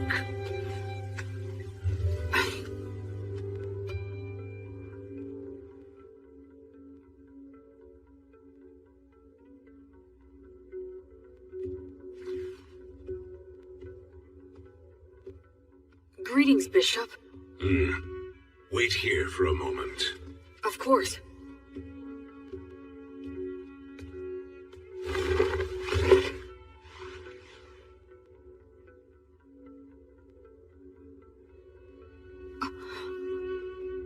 His praying form looks frighteningly masterful. Other than Mary, I've never seen such an expert.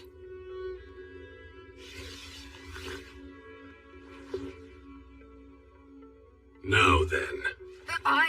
What is it? As head of the temple, you have earned a high level of divine protection, yes? Equal to my own. if not even higher. The people of the temple told me that you don't use the blessing, and when you pray, either you don't let anyone watch, or you don't apply yourself fully when others are present. Why is that? Ha! Foolish novice. Just what exactly do you think the blessing is? Divine protection from a god. Well then, why did a god bestow divine protection upon you? You think it was to give you special treatment? Not so, correct? To act through you. Understand?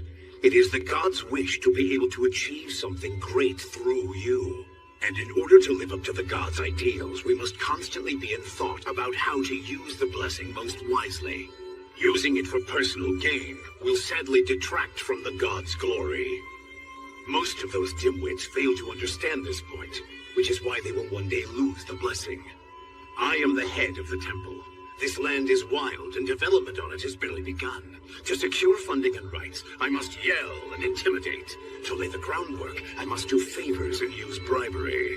If I were to use such a high blessing in these circumstances, the people would question why a man like me received divine protection in the first place. Now, youngster, do you think this kind of behavior would contribute to the glory of my guardian deity, Volt? No. Precisely. The correct course of action for blessings and prayers is to store them inside. Therefore, I have entrusted the Vice Bishop with the glorification of the gods through such sacred blessings. He's a very capable man, skilled at winning the hearts of the people to the extent we need it. I trust him with the stressful role of being the face of the temple. I didn't know. Bishop Bagley is really quite talented. He's rude, and he looks like a greedy monk who's always complaining. But he's an amazing man. And what about you? Making a novice who has yet to fully comprehend what the blessing means into a paladin? The Crown Prince always falls in love with his own stupid jokes. Listen, nothing good will come of a novice attempting this, so don't do it.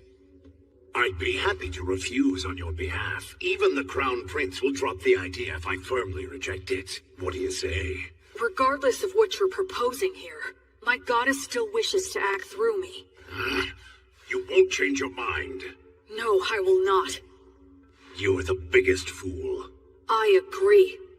What did you swear to the goddess of flux? To offer her my life, banish evil, and save the suffering. Rejoice, then. You have got to be one of the most dim-witted of all the dimwits that I have ever seen here. I can send a few men with you, but the rest will be entirely up to you. Thank you very much. I should respect this man, no matter what anyone else says. Welcome! You're really putting those drinks away, mister. Don't go for people who use adventuring as a job. You have to find those who are in it for the glory and prestige.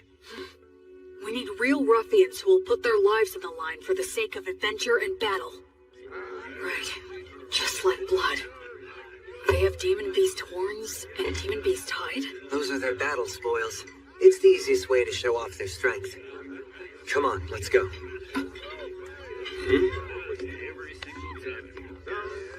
A red-headed boy with a friend who looks to be half-elf? There's no doubt. His training must have been extensive. Hey, man, what's the famous wyvern killer doing walking into some pub out of the middle of nowhere? I'm looking for help. Exploring Beast Woods? Low pay, your reward is glory and praise, and there's no guarantee you'll survive. We're doing this for a living, you know? We're not taking this quest, right, guys? Yeah, man, don't be so stingy. Shut up, you blowhards.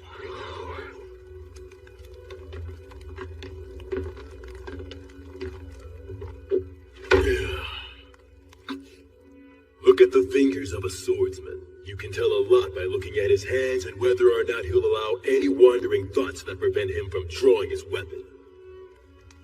Sounds to me like what you want is a madman. Am I right? Not a bunch of blowhards with good manners but no skills, or who picked up the etiquette and patience to do any job, but who are just a bunch of shitheads who have no fear. The worst kind of scumball adventurers who'll risk their lives for the dumbest ideals, right? Yes, that's the reason we've come here.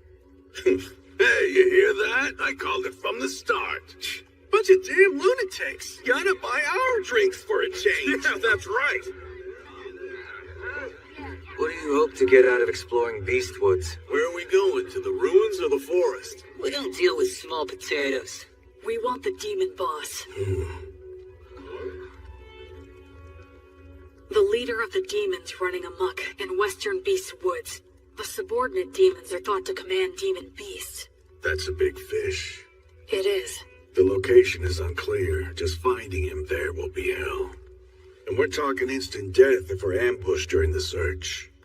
That is highly likely. In other words, this is gonna be a nice, fun, stupid little jaunt into the woods.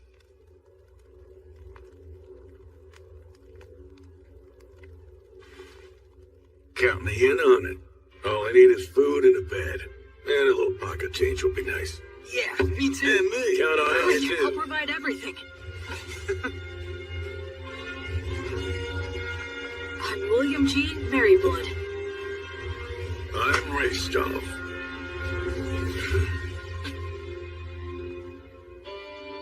Whence cometh this disciple? To the lost goddess of flux. She who is the brilliant goddess of light? This disciple... It's almost time for the ceremony. I heard they wanted to make this a happy event to give people work who lost their homes and jobs in the Wyvern attack. But...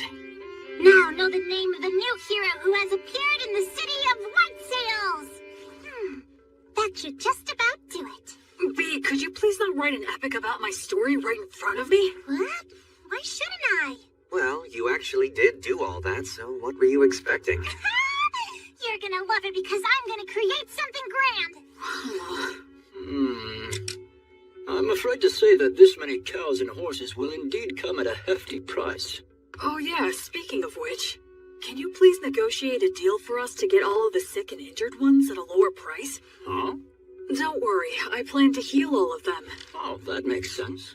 Also, I was thinking that it would be a big help if you could start a trade movement between Beast Woods and the city of White Sails. Yes. How much do you need me to give you to fund that? Well, why don't the two of us sit down and have a serious business chat? Let's see here. Easy on me, please. I say go for it. You need to have a good understanding of how money works. You'll be dealing with Raystov and all those guys soon. The Raystov? Raystov the Penetrator is here? Yes, he is. That's perfect. I can interview him then. Huh? Making a habit of flaunting your own accomplishments leads to arrogance. And arrogance dulls one's blade? Yes, exactly. Oh no, that again? This is why you're so useless. You never have any good ideas. So I take it you two know each other? We've talked a few times in the past. It doesn't matter how many interviews. You always say the same thing. You're such a stubborn and broody guy. My answers are never going to change. All of your tales of heroism are terribly ambiguous. I would like to create something that comes a little closer to the truth. What a big fat meanie you are. Isn't reputation important to an adventurer? Whether it's making a living or getting ahead in life. As long as you've got skills, those things come naturally. But surely you realize that even people with skills can be utterly ruined by a bad reputation. Even the greatest warriors can never tell what their downfall is gonna be. Right, Will? So you're saying Raystov's tales of heroism are ambiguous? That is exactly right. This guy will accept the job to take down a huge threat, and he'll just wander off and kill it with one fatal stab, and then he'll saunter right back. He rarely works with anyone else, and he works so fast, there's no one who can actually say what happened. And the guy never says no to any job. So the stories get more elaborate? Yep. I try to interview people, but they just fill in the gaps to their own liking. I put in a few things here and there for dramatic effect, but I like to add more truth to my tales. No need there. See what I'm saying? If only I had a little more to work with. For heaven's sake. Hey, I know! How about the Penetrator versus the Paladins? Huh? That sort of came out of nowhere. You're putting Raystov on the spot too, right? If I receive a challenge from a strong opponent, I have no choice. But Raystov! Alright, you heard what he said. Well, I guess maybe when we're done at Beastwoods. Yes! You promised!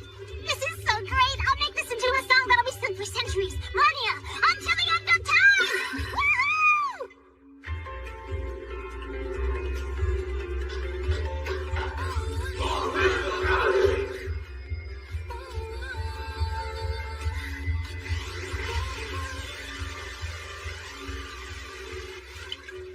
Vice Bishop, thank you for blessing me. Please think nothing of it. It was an honor to receive such an important duty from the bishop. Ordinarily, of course, this would be his job, but... I asked him, but he said he finds it bothersome to show people his pious side. It's too bad. I agree, for a man of his caliber to be so unknown to the public. This is where you've been hiding. Oh? We're having a few grappling matches over there. Come on and join us for a round. Okay. Come with us, Middle. No way, man. Hey, it's the Paladin servant. Huh? He's not my servant. He's my friend. I'm not your friend. Huh? Well, we're making a fortune now, and guess what? It's all thanks to your song. Goddess of Light, are you watching? I'm getting by somehow, and I'll continue to. And that's how I became the faraway Paladin.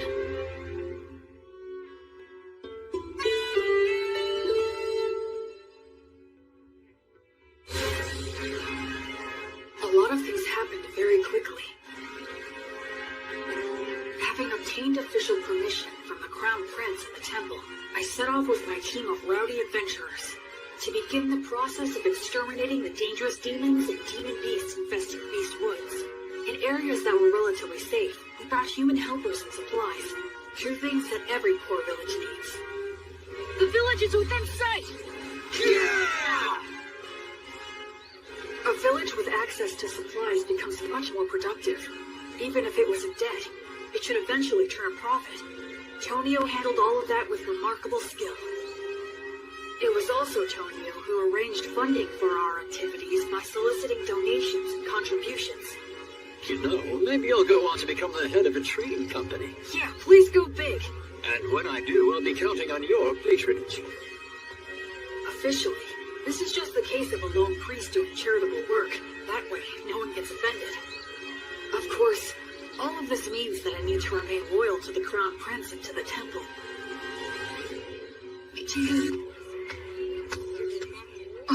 Oh, Will. I see that you've come back now. I appreciate the work all of you have done here. Bishop Bagley agreed to assign a few priests to me, and Anna is included among them. They're all experienced and are able to use the blessing. They're also capable of leading ceremonies such as festivals and funerals. I'm pretty sure that Raystoff's party ought to be returning soon as well. Whenever we received reports about demons or demon beasts appearing, Raystov and the other adventurers would head out in a hunting party to pursue them. Incredible! They were all killed with a single fatal blow. No wonder they call him the Penetrator. Can you do this to wyverns too? If one's within my sword's reach. I would intervene in any disputes between villagers and try to help them settle things peacefully. You know, I wasn't really planning on doing all of this. Well, the thing is, once you've done it the first time, then you're kinda stuck. Word of my intervention spread, and I was called to intervene in other villages' disputes. My unexpected role as an arbitrator suddenly gave me a lot more to do. Whenever I had to visit other villages for benevolent purposes like that, or I had a message that I wanted to get out, B proved to be a really big help.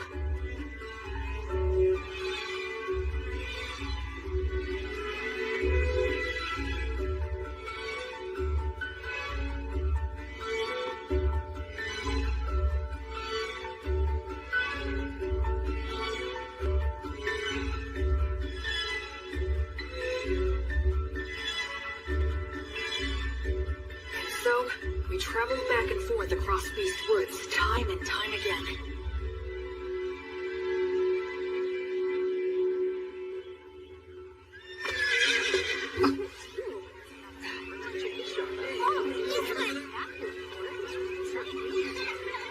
The atmosphere's so different now. This whole area has become relatively safe, so it's getting a lot more merchant traffic. A village that once had a dark cloud hanging over it, now full of life and smiles. Gus, I finally understand now. Money is extremely important. Money is what makes the entire world go round. With money, you can solve anything without magic. Buy tools, hire help, and the ability to make a profit is just as important as magic. Everything you taught me was exactly right. Making people smile and giving them hope is more magical than actual magic.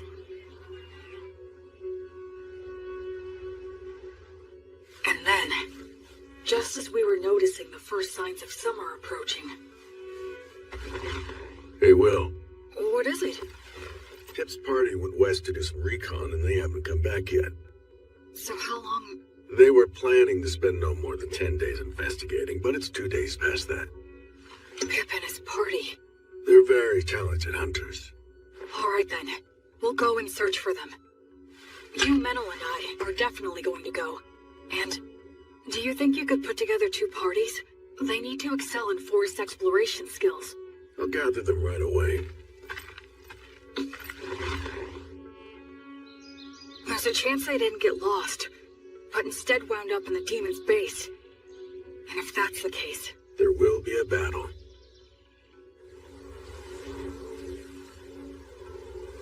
What do you think?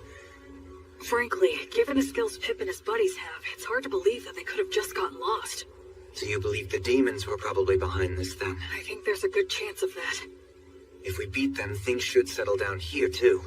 I just hope that they're all right. Hey, Will. Huh? I should say thank you. Oh, for what? For a whole lot of things. I just have a feeling that I would have hit rock bottom if it hadn't been for you.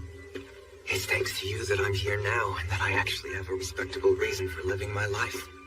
So, well, I owe you my thanks.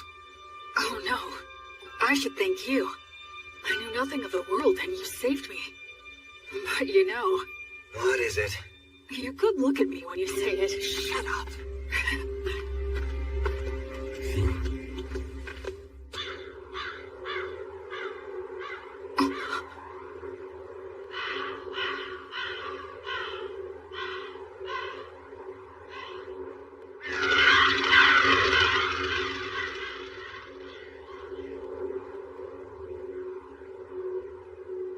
Hey. It's huge. So what made this? I don't know. It looks even bigger than a manticore. Maybe a stray living in the valley. Or, Well, at least they died fighting a big one. Pip, Harvey, and Brennan must have been pretty happy about that. Although I guess they had a good reason to be pissed off, too. Yeah, like we didn't get to kill it. They died a good death, worthy of adventurers. Go on, drink up. Virtuous gods, please grant rest to their weary souls. Graceful goddess of light, I beg you, please, grant them peace and guidance. Will, there's a head missing. The damage is so bad it's hard to tell, but it was probably just eaten up. Yeah, I'd bet on it. No, wait. Did he toss aside his gear as he ran? Why go deeper into the valley, though? If the path to the forest was blocked, that's the only way. He had no choice but to run deeper down. Yeah, I guess that's true.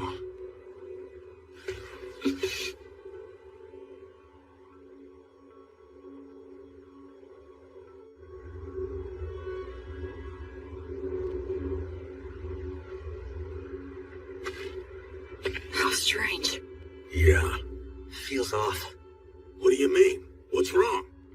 The footing here is very poor in this valley. Even if they fled, getting this far would be... It's a trap! Retreat!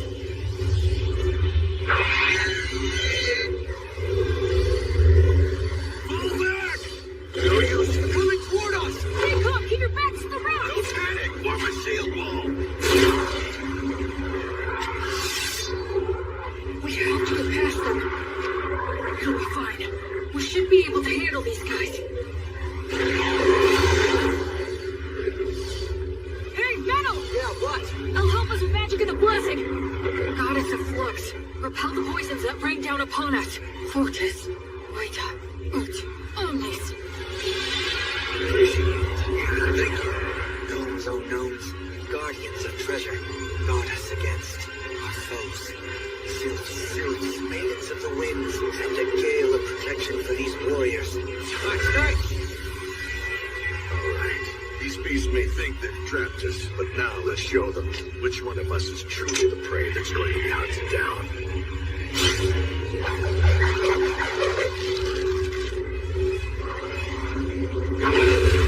Shoot now!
it! This fire! Why? Everything was going so well up till now. And yet, where did I...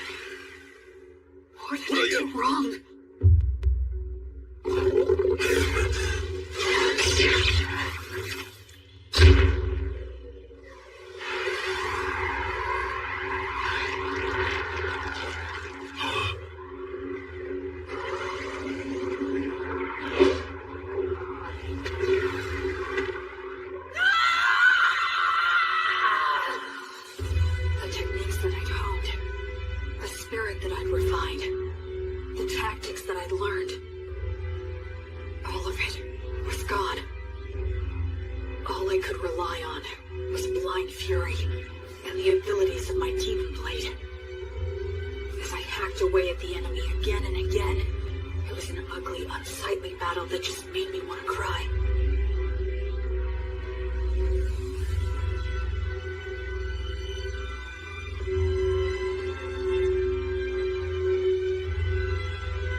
So you're awake, huh? Where am I? A village not far from the valley. After that battle ended, we retreated, bearing you and Manaldor here upon our backs. The Chimera fled. I see. Where's Manal? He remains alive. Between the magic and protection you put on him before the fight, and Manaldor's own quick reaction, it seems your blessing came just in time. Thank goodness.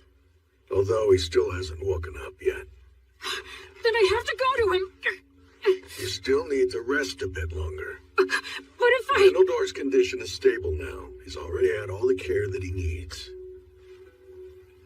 You burned up far too much of your strength. So rest.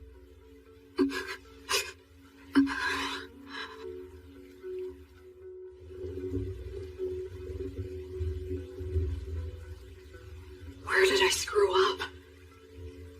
When I left Manal to handle the Chimera? No. Given the circumstances, I had no other choice.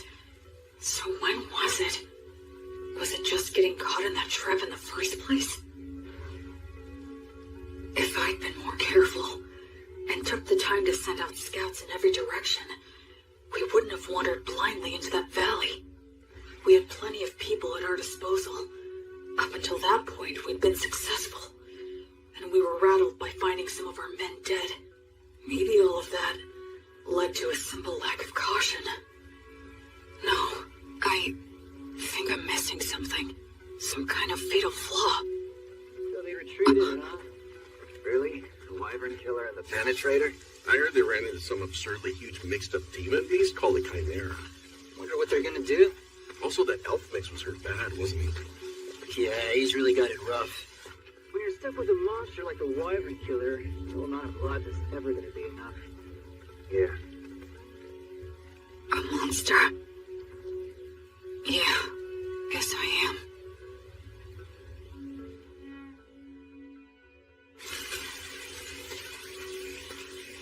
It wasn't my battle tactics that were wrong. It was my estimation of our strength.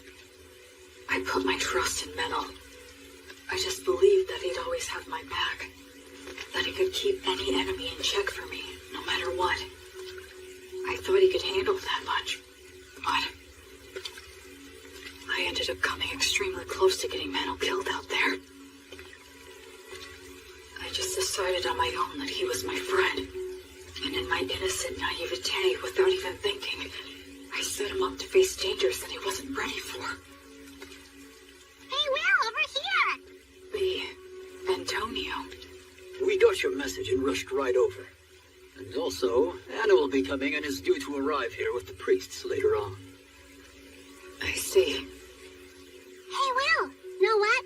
We heard you saved Menel's life earlier. I can't believe it! You ran into a beast as impossibly tough as a chimera, but you still beat an insane number of magic beasts and even saved Menel's life! You really are absolutely incredible! I doubt that Menel and the others who have been stuck with me would agree with that opinion. Huh? I'm going to see him. But Will... Wait, Will, shouldn't you keep resting at least a bit longer? I'm fine. I'm very strong after all.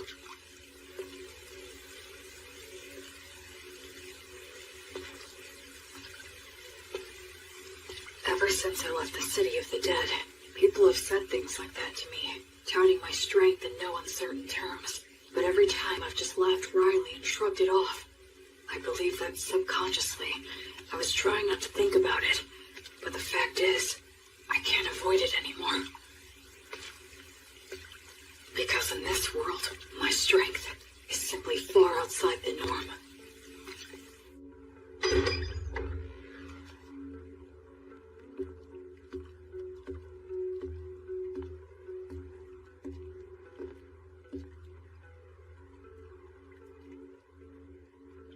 This is my sin.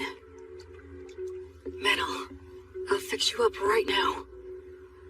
Gods, please take pity on Menel and heal him. I'm sorry, Menel. I just wanted a friend who could be my equal.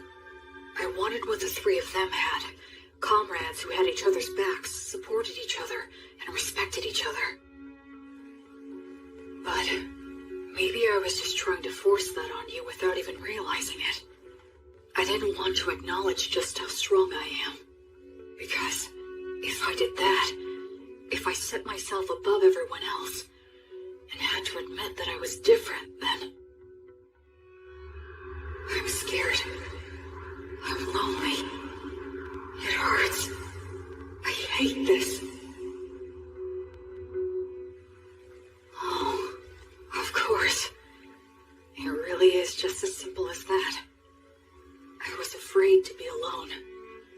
I couldn't bear not having someone beside me. That's the reason why I tried to see the people I should have been protecting, the people I should have been saving, as my equals. I was averting my eyes from the truth, when really, I was just scared. And for that despicable reason, because of that, I almost got you killed. But I finally get it now. I just couldn't keep going on that way.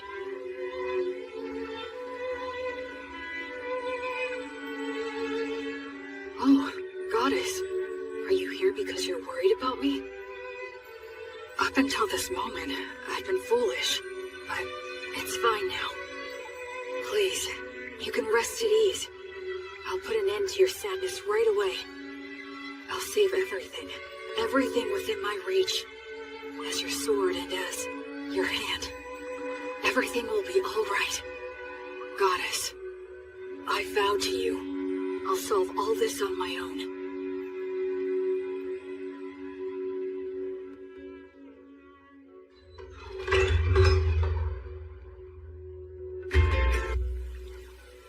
Where do you think you're going, huh?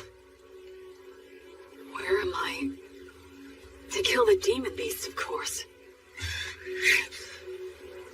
Alone? Yeah, that's right. I doubt you can keep up with me. Which is exactly why I need to protect him. Look, don't worry. It's okay. I'll take care of everything.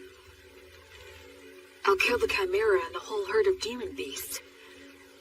And if there are demons controlling them, I'll kill them too.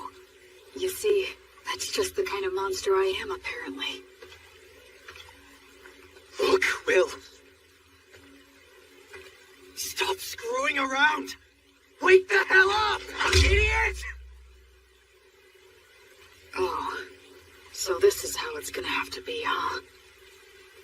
Is that all you've got, Metal Door?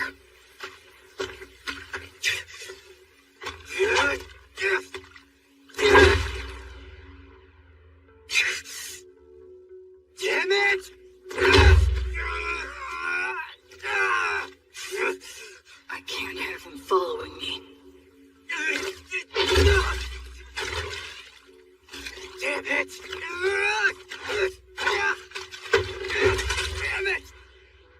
Damn it! Damn it! I guess I could just break one of his arms.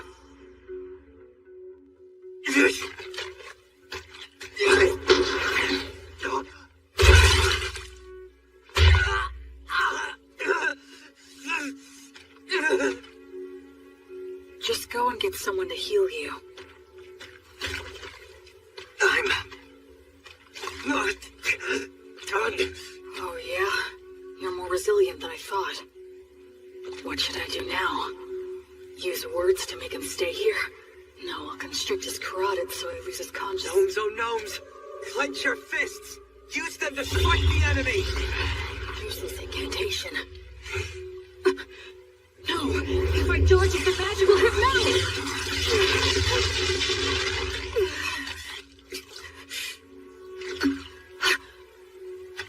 What's this crap about fixing everything alone? You're only being a coward!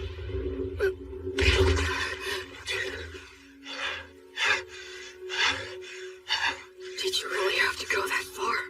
Huh? We were only together because of pure chance. There was no reason for you to do that. Yeah, that is true. I have no reason at all to go out of my way to stop an emotionally unstable coward who's completely lost it just because he got his ass handed to him one time. So then... Still, you're my friend. And friends stick together. If my friend goes nuts, I want to do something to help. Menno. You don't know much about your own origins, and you're clueless about the world overall. At times I've thought you seemed suspicious. But still, you're a nice person.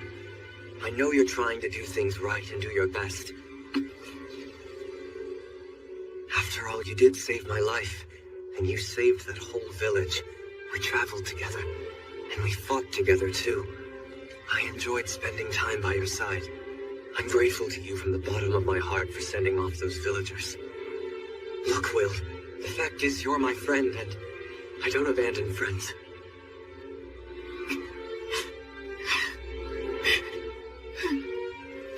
Well, you still want to fight? I surrender. I know that I'm still weaker than you now, but just you wait. I'll catch up before you know it. Menno. And soon enough, I'm going to prove that you are no monster.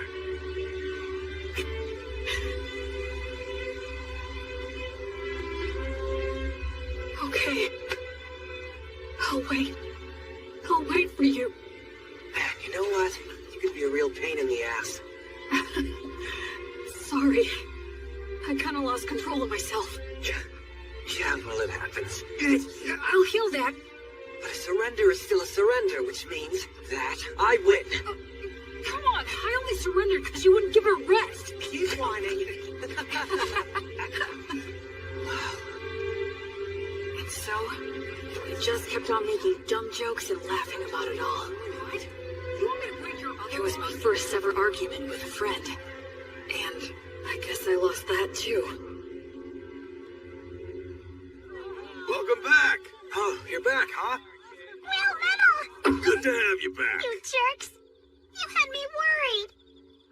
I'm sorry, B. Will. Huh? If you don't mind, do you think that you could please tell me just what happened? Sure.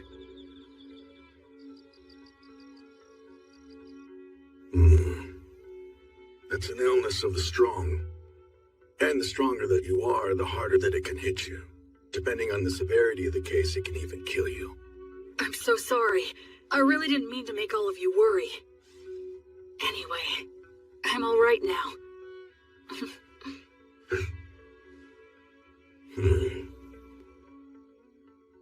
You two were stuck in bed not long ago, and you were off slugging it out? We even set a trap for a surprise attack. That Chimera's got no chance. I've got a debt to repay to that bastard. I won't be shown up like that. You mean you're gonna go fight that thing again? That's right. We're gonna have a little rematch. I won't get beat up and just leave it at that. I'll split its head open. I mean all three of them. Chimeras don't occur naturally, so there's no doubt that this thing is the product of a demonic ritual. I say we take them all out at once before they can escape. You want to go after it this soon after it roughed us up? I won't just give up and leave it like this. Let's bust them up good. All right. Guess we should round up some help, huh? This'll be a good, fun, stupid as hell adventure. A silver coin for a demon beast's head. And 10 gold coins for the demon bosses!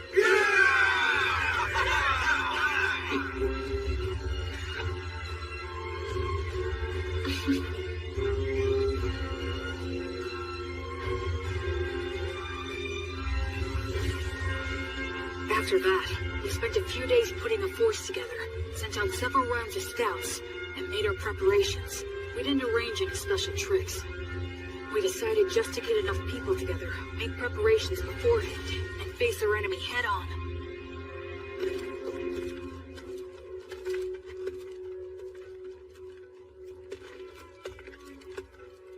Let's set up our formation and our gear here. And all of you other priests, please support us from here. Yes, sir! When we're all ready, we'll send our front line to the battle zone!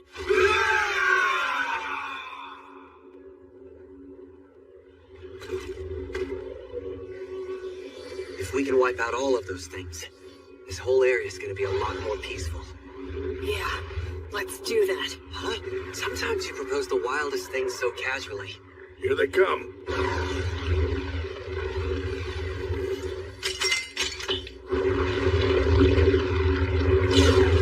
I've got your back. Thanks. I'm counting on you, Metal. I'll break you head on! By full flame of lightning, let us triumph! Burn bright! Blazes flames of courage! World send us a tailwind of good fortune! Virtuous gods, righteous protection! Shoot!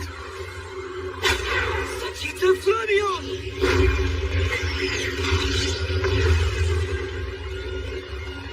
It's war. Ready! Oh, goddess of flux! Repel the poisons that rain down upon us! Let's go, Fortress Meta!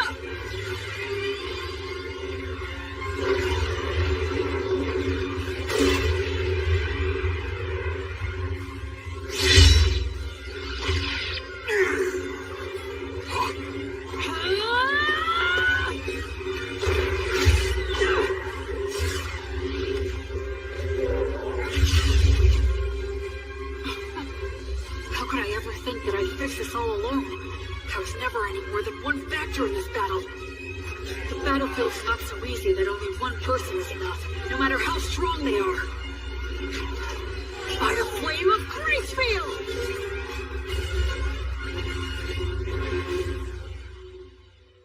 According to the reports, the campaign to eliminate the demon beasts should have started by now. I wonder, will these great wyvern killers actually be able to succeed in a new heroic feat for the bards to sing about? The temple is practically bent over backward in our attempts to facilitate that novice boy. If he fails to succeed in this enterprise, he won't be worthy of our backing any longer. Oh, by the way, Bishop, I understand that you entrusted your daughter Anna and many other brilliant priests to the Paladin to support him on this endeavor, or so I've heard. Losing valuable talent to the philanthropic exploits of a novice has been causing nothing but trouble for me.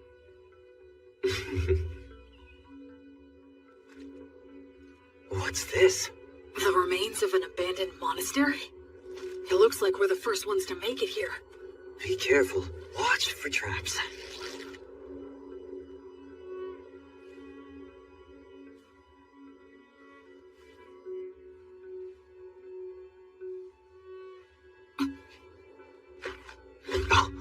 Omnia, Vanitas, Erasus.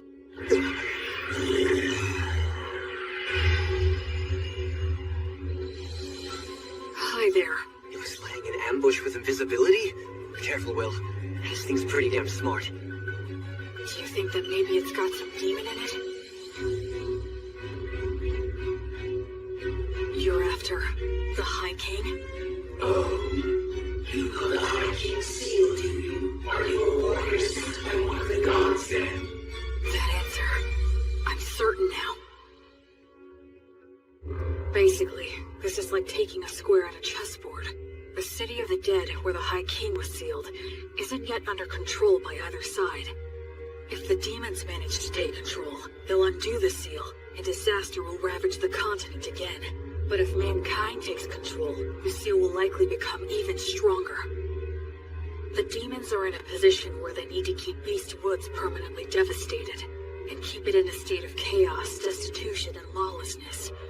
That's why they're commanding demon beasts to attack villages and keep the pressure on. They can't let mankind advance any farther south. They can't let people head in that direction. They can't let them think that there's hope in the south. If you consider the existence of their king, it's incredibly easy to figure out what their objective is. In the name of the goddess of flux, I will destroy all of you. Oh yeah, but wait. There seems to be some sort of mistake or perhaps a misunderstanding. A misunderstanding, huh? That's right. That's the truth.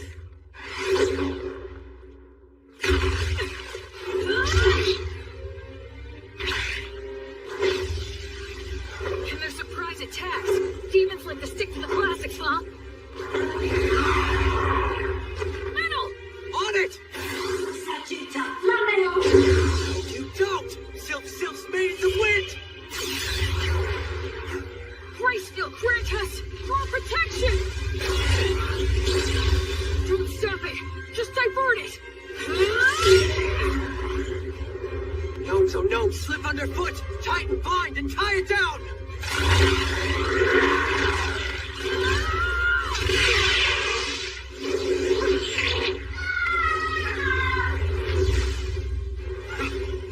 It has 3 separate heads. Each one reacts differently. They're bound to end up becoming confused. This demon beast is unnatural. It shouldn't exist. I don't need to score a clean victory in one strike. I just need to fight it the right way and win by being better. I don't need to use a flashy secret technique. I'll just use all 3 of their teachings and do what it takes to win. That's the fighting style that works best for me. Maidens of Wind! Bless this arrow with your kiss!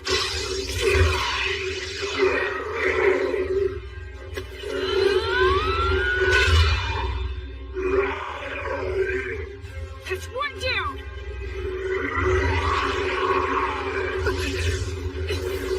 You give me no choice. Although to test this dragon's power, I must use it. Dragon? This one too? Metal, step back and give me a little room. I'll strike it down now. I was raised on Mary's bread, and my arms bear Mater stigma, which means poisons don't work on me. I'm sure you'd like some glory of your own too, huh?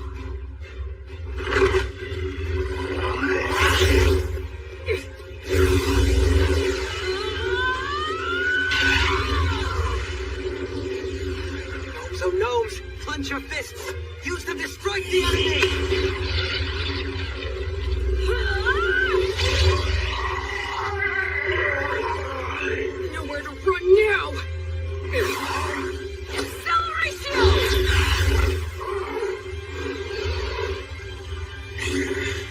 Oh, nose! Oh, no! Slip underfoot! Find the grind and tie it down!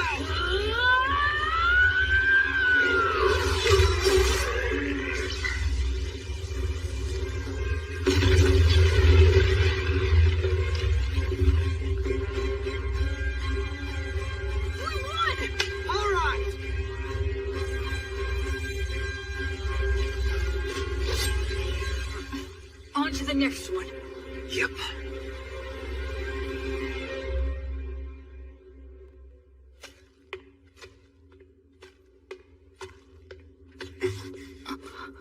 Took you long enough.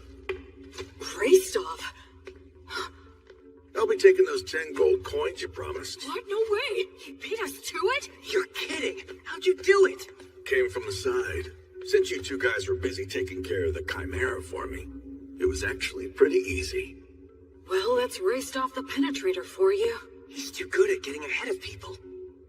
You have to be if you want to get to the strongest opponents. Careful, there could be traps here. I guess we're the first ones here. Those 10 gold coins are ours. Huh? To our victory!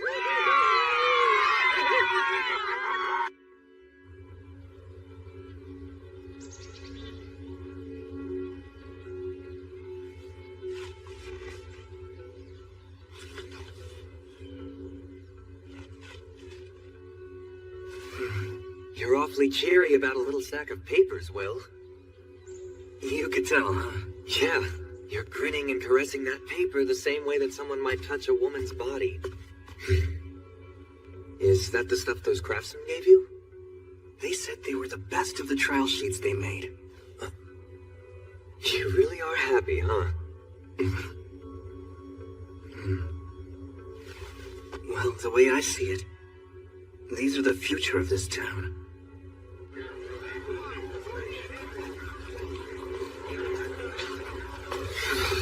So cold. It's nearly the winter solstice. It's so busy here now. Yeah. 2 years ago, I left the city of the dead and followed the river north until I found a deserted, half-sunken city. Now, 2 years after rebuilding began, people have given this place the name Torchport, the Port of Light. Hey, Will, what did you mean when you said that paper was this town's future? We have to do more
you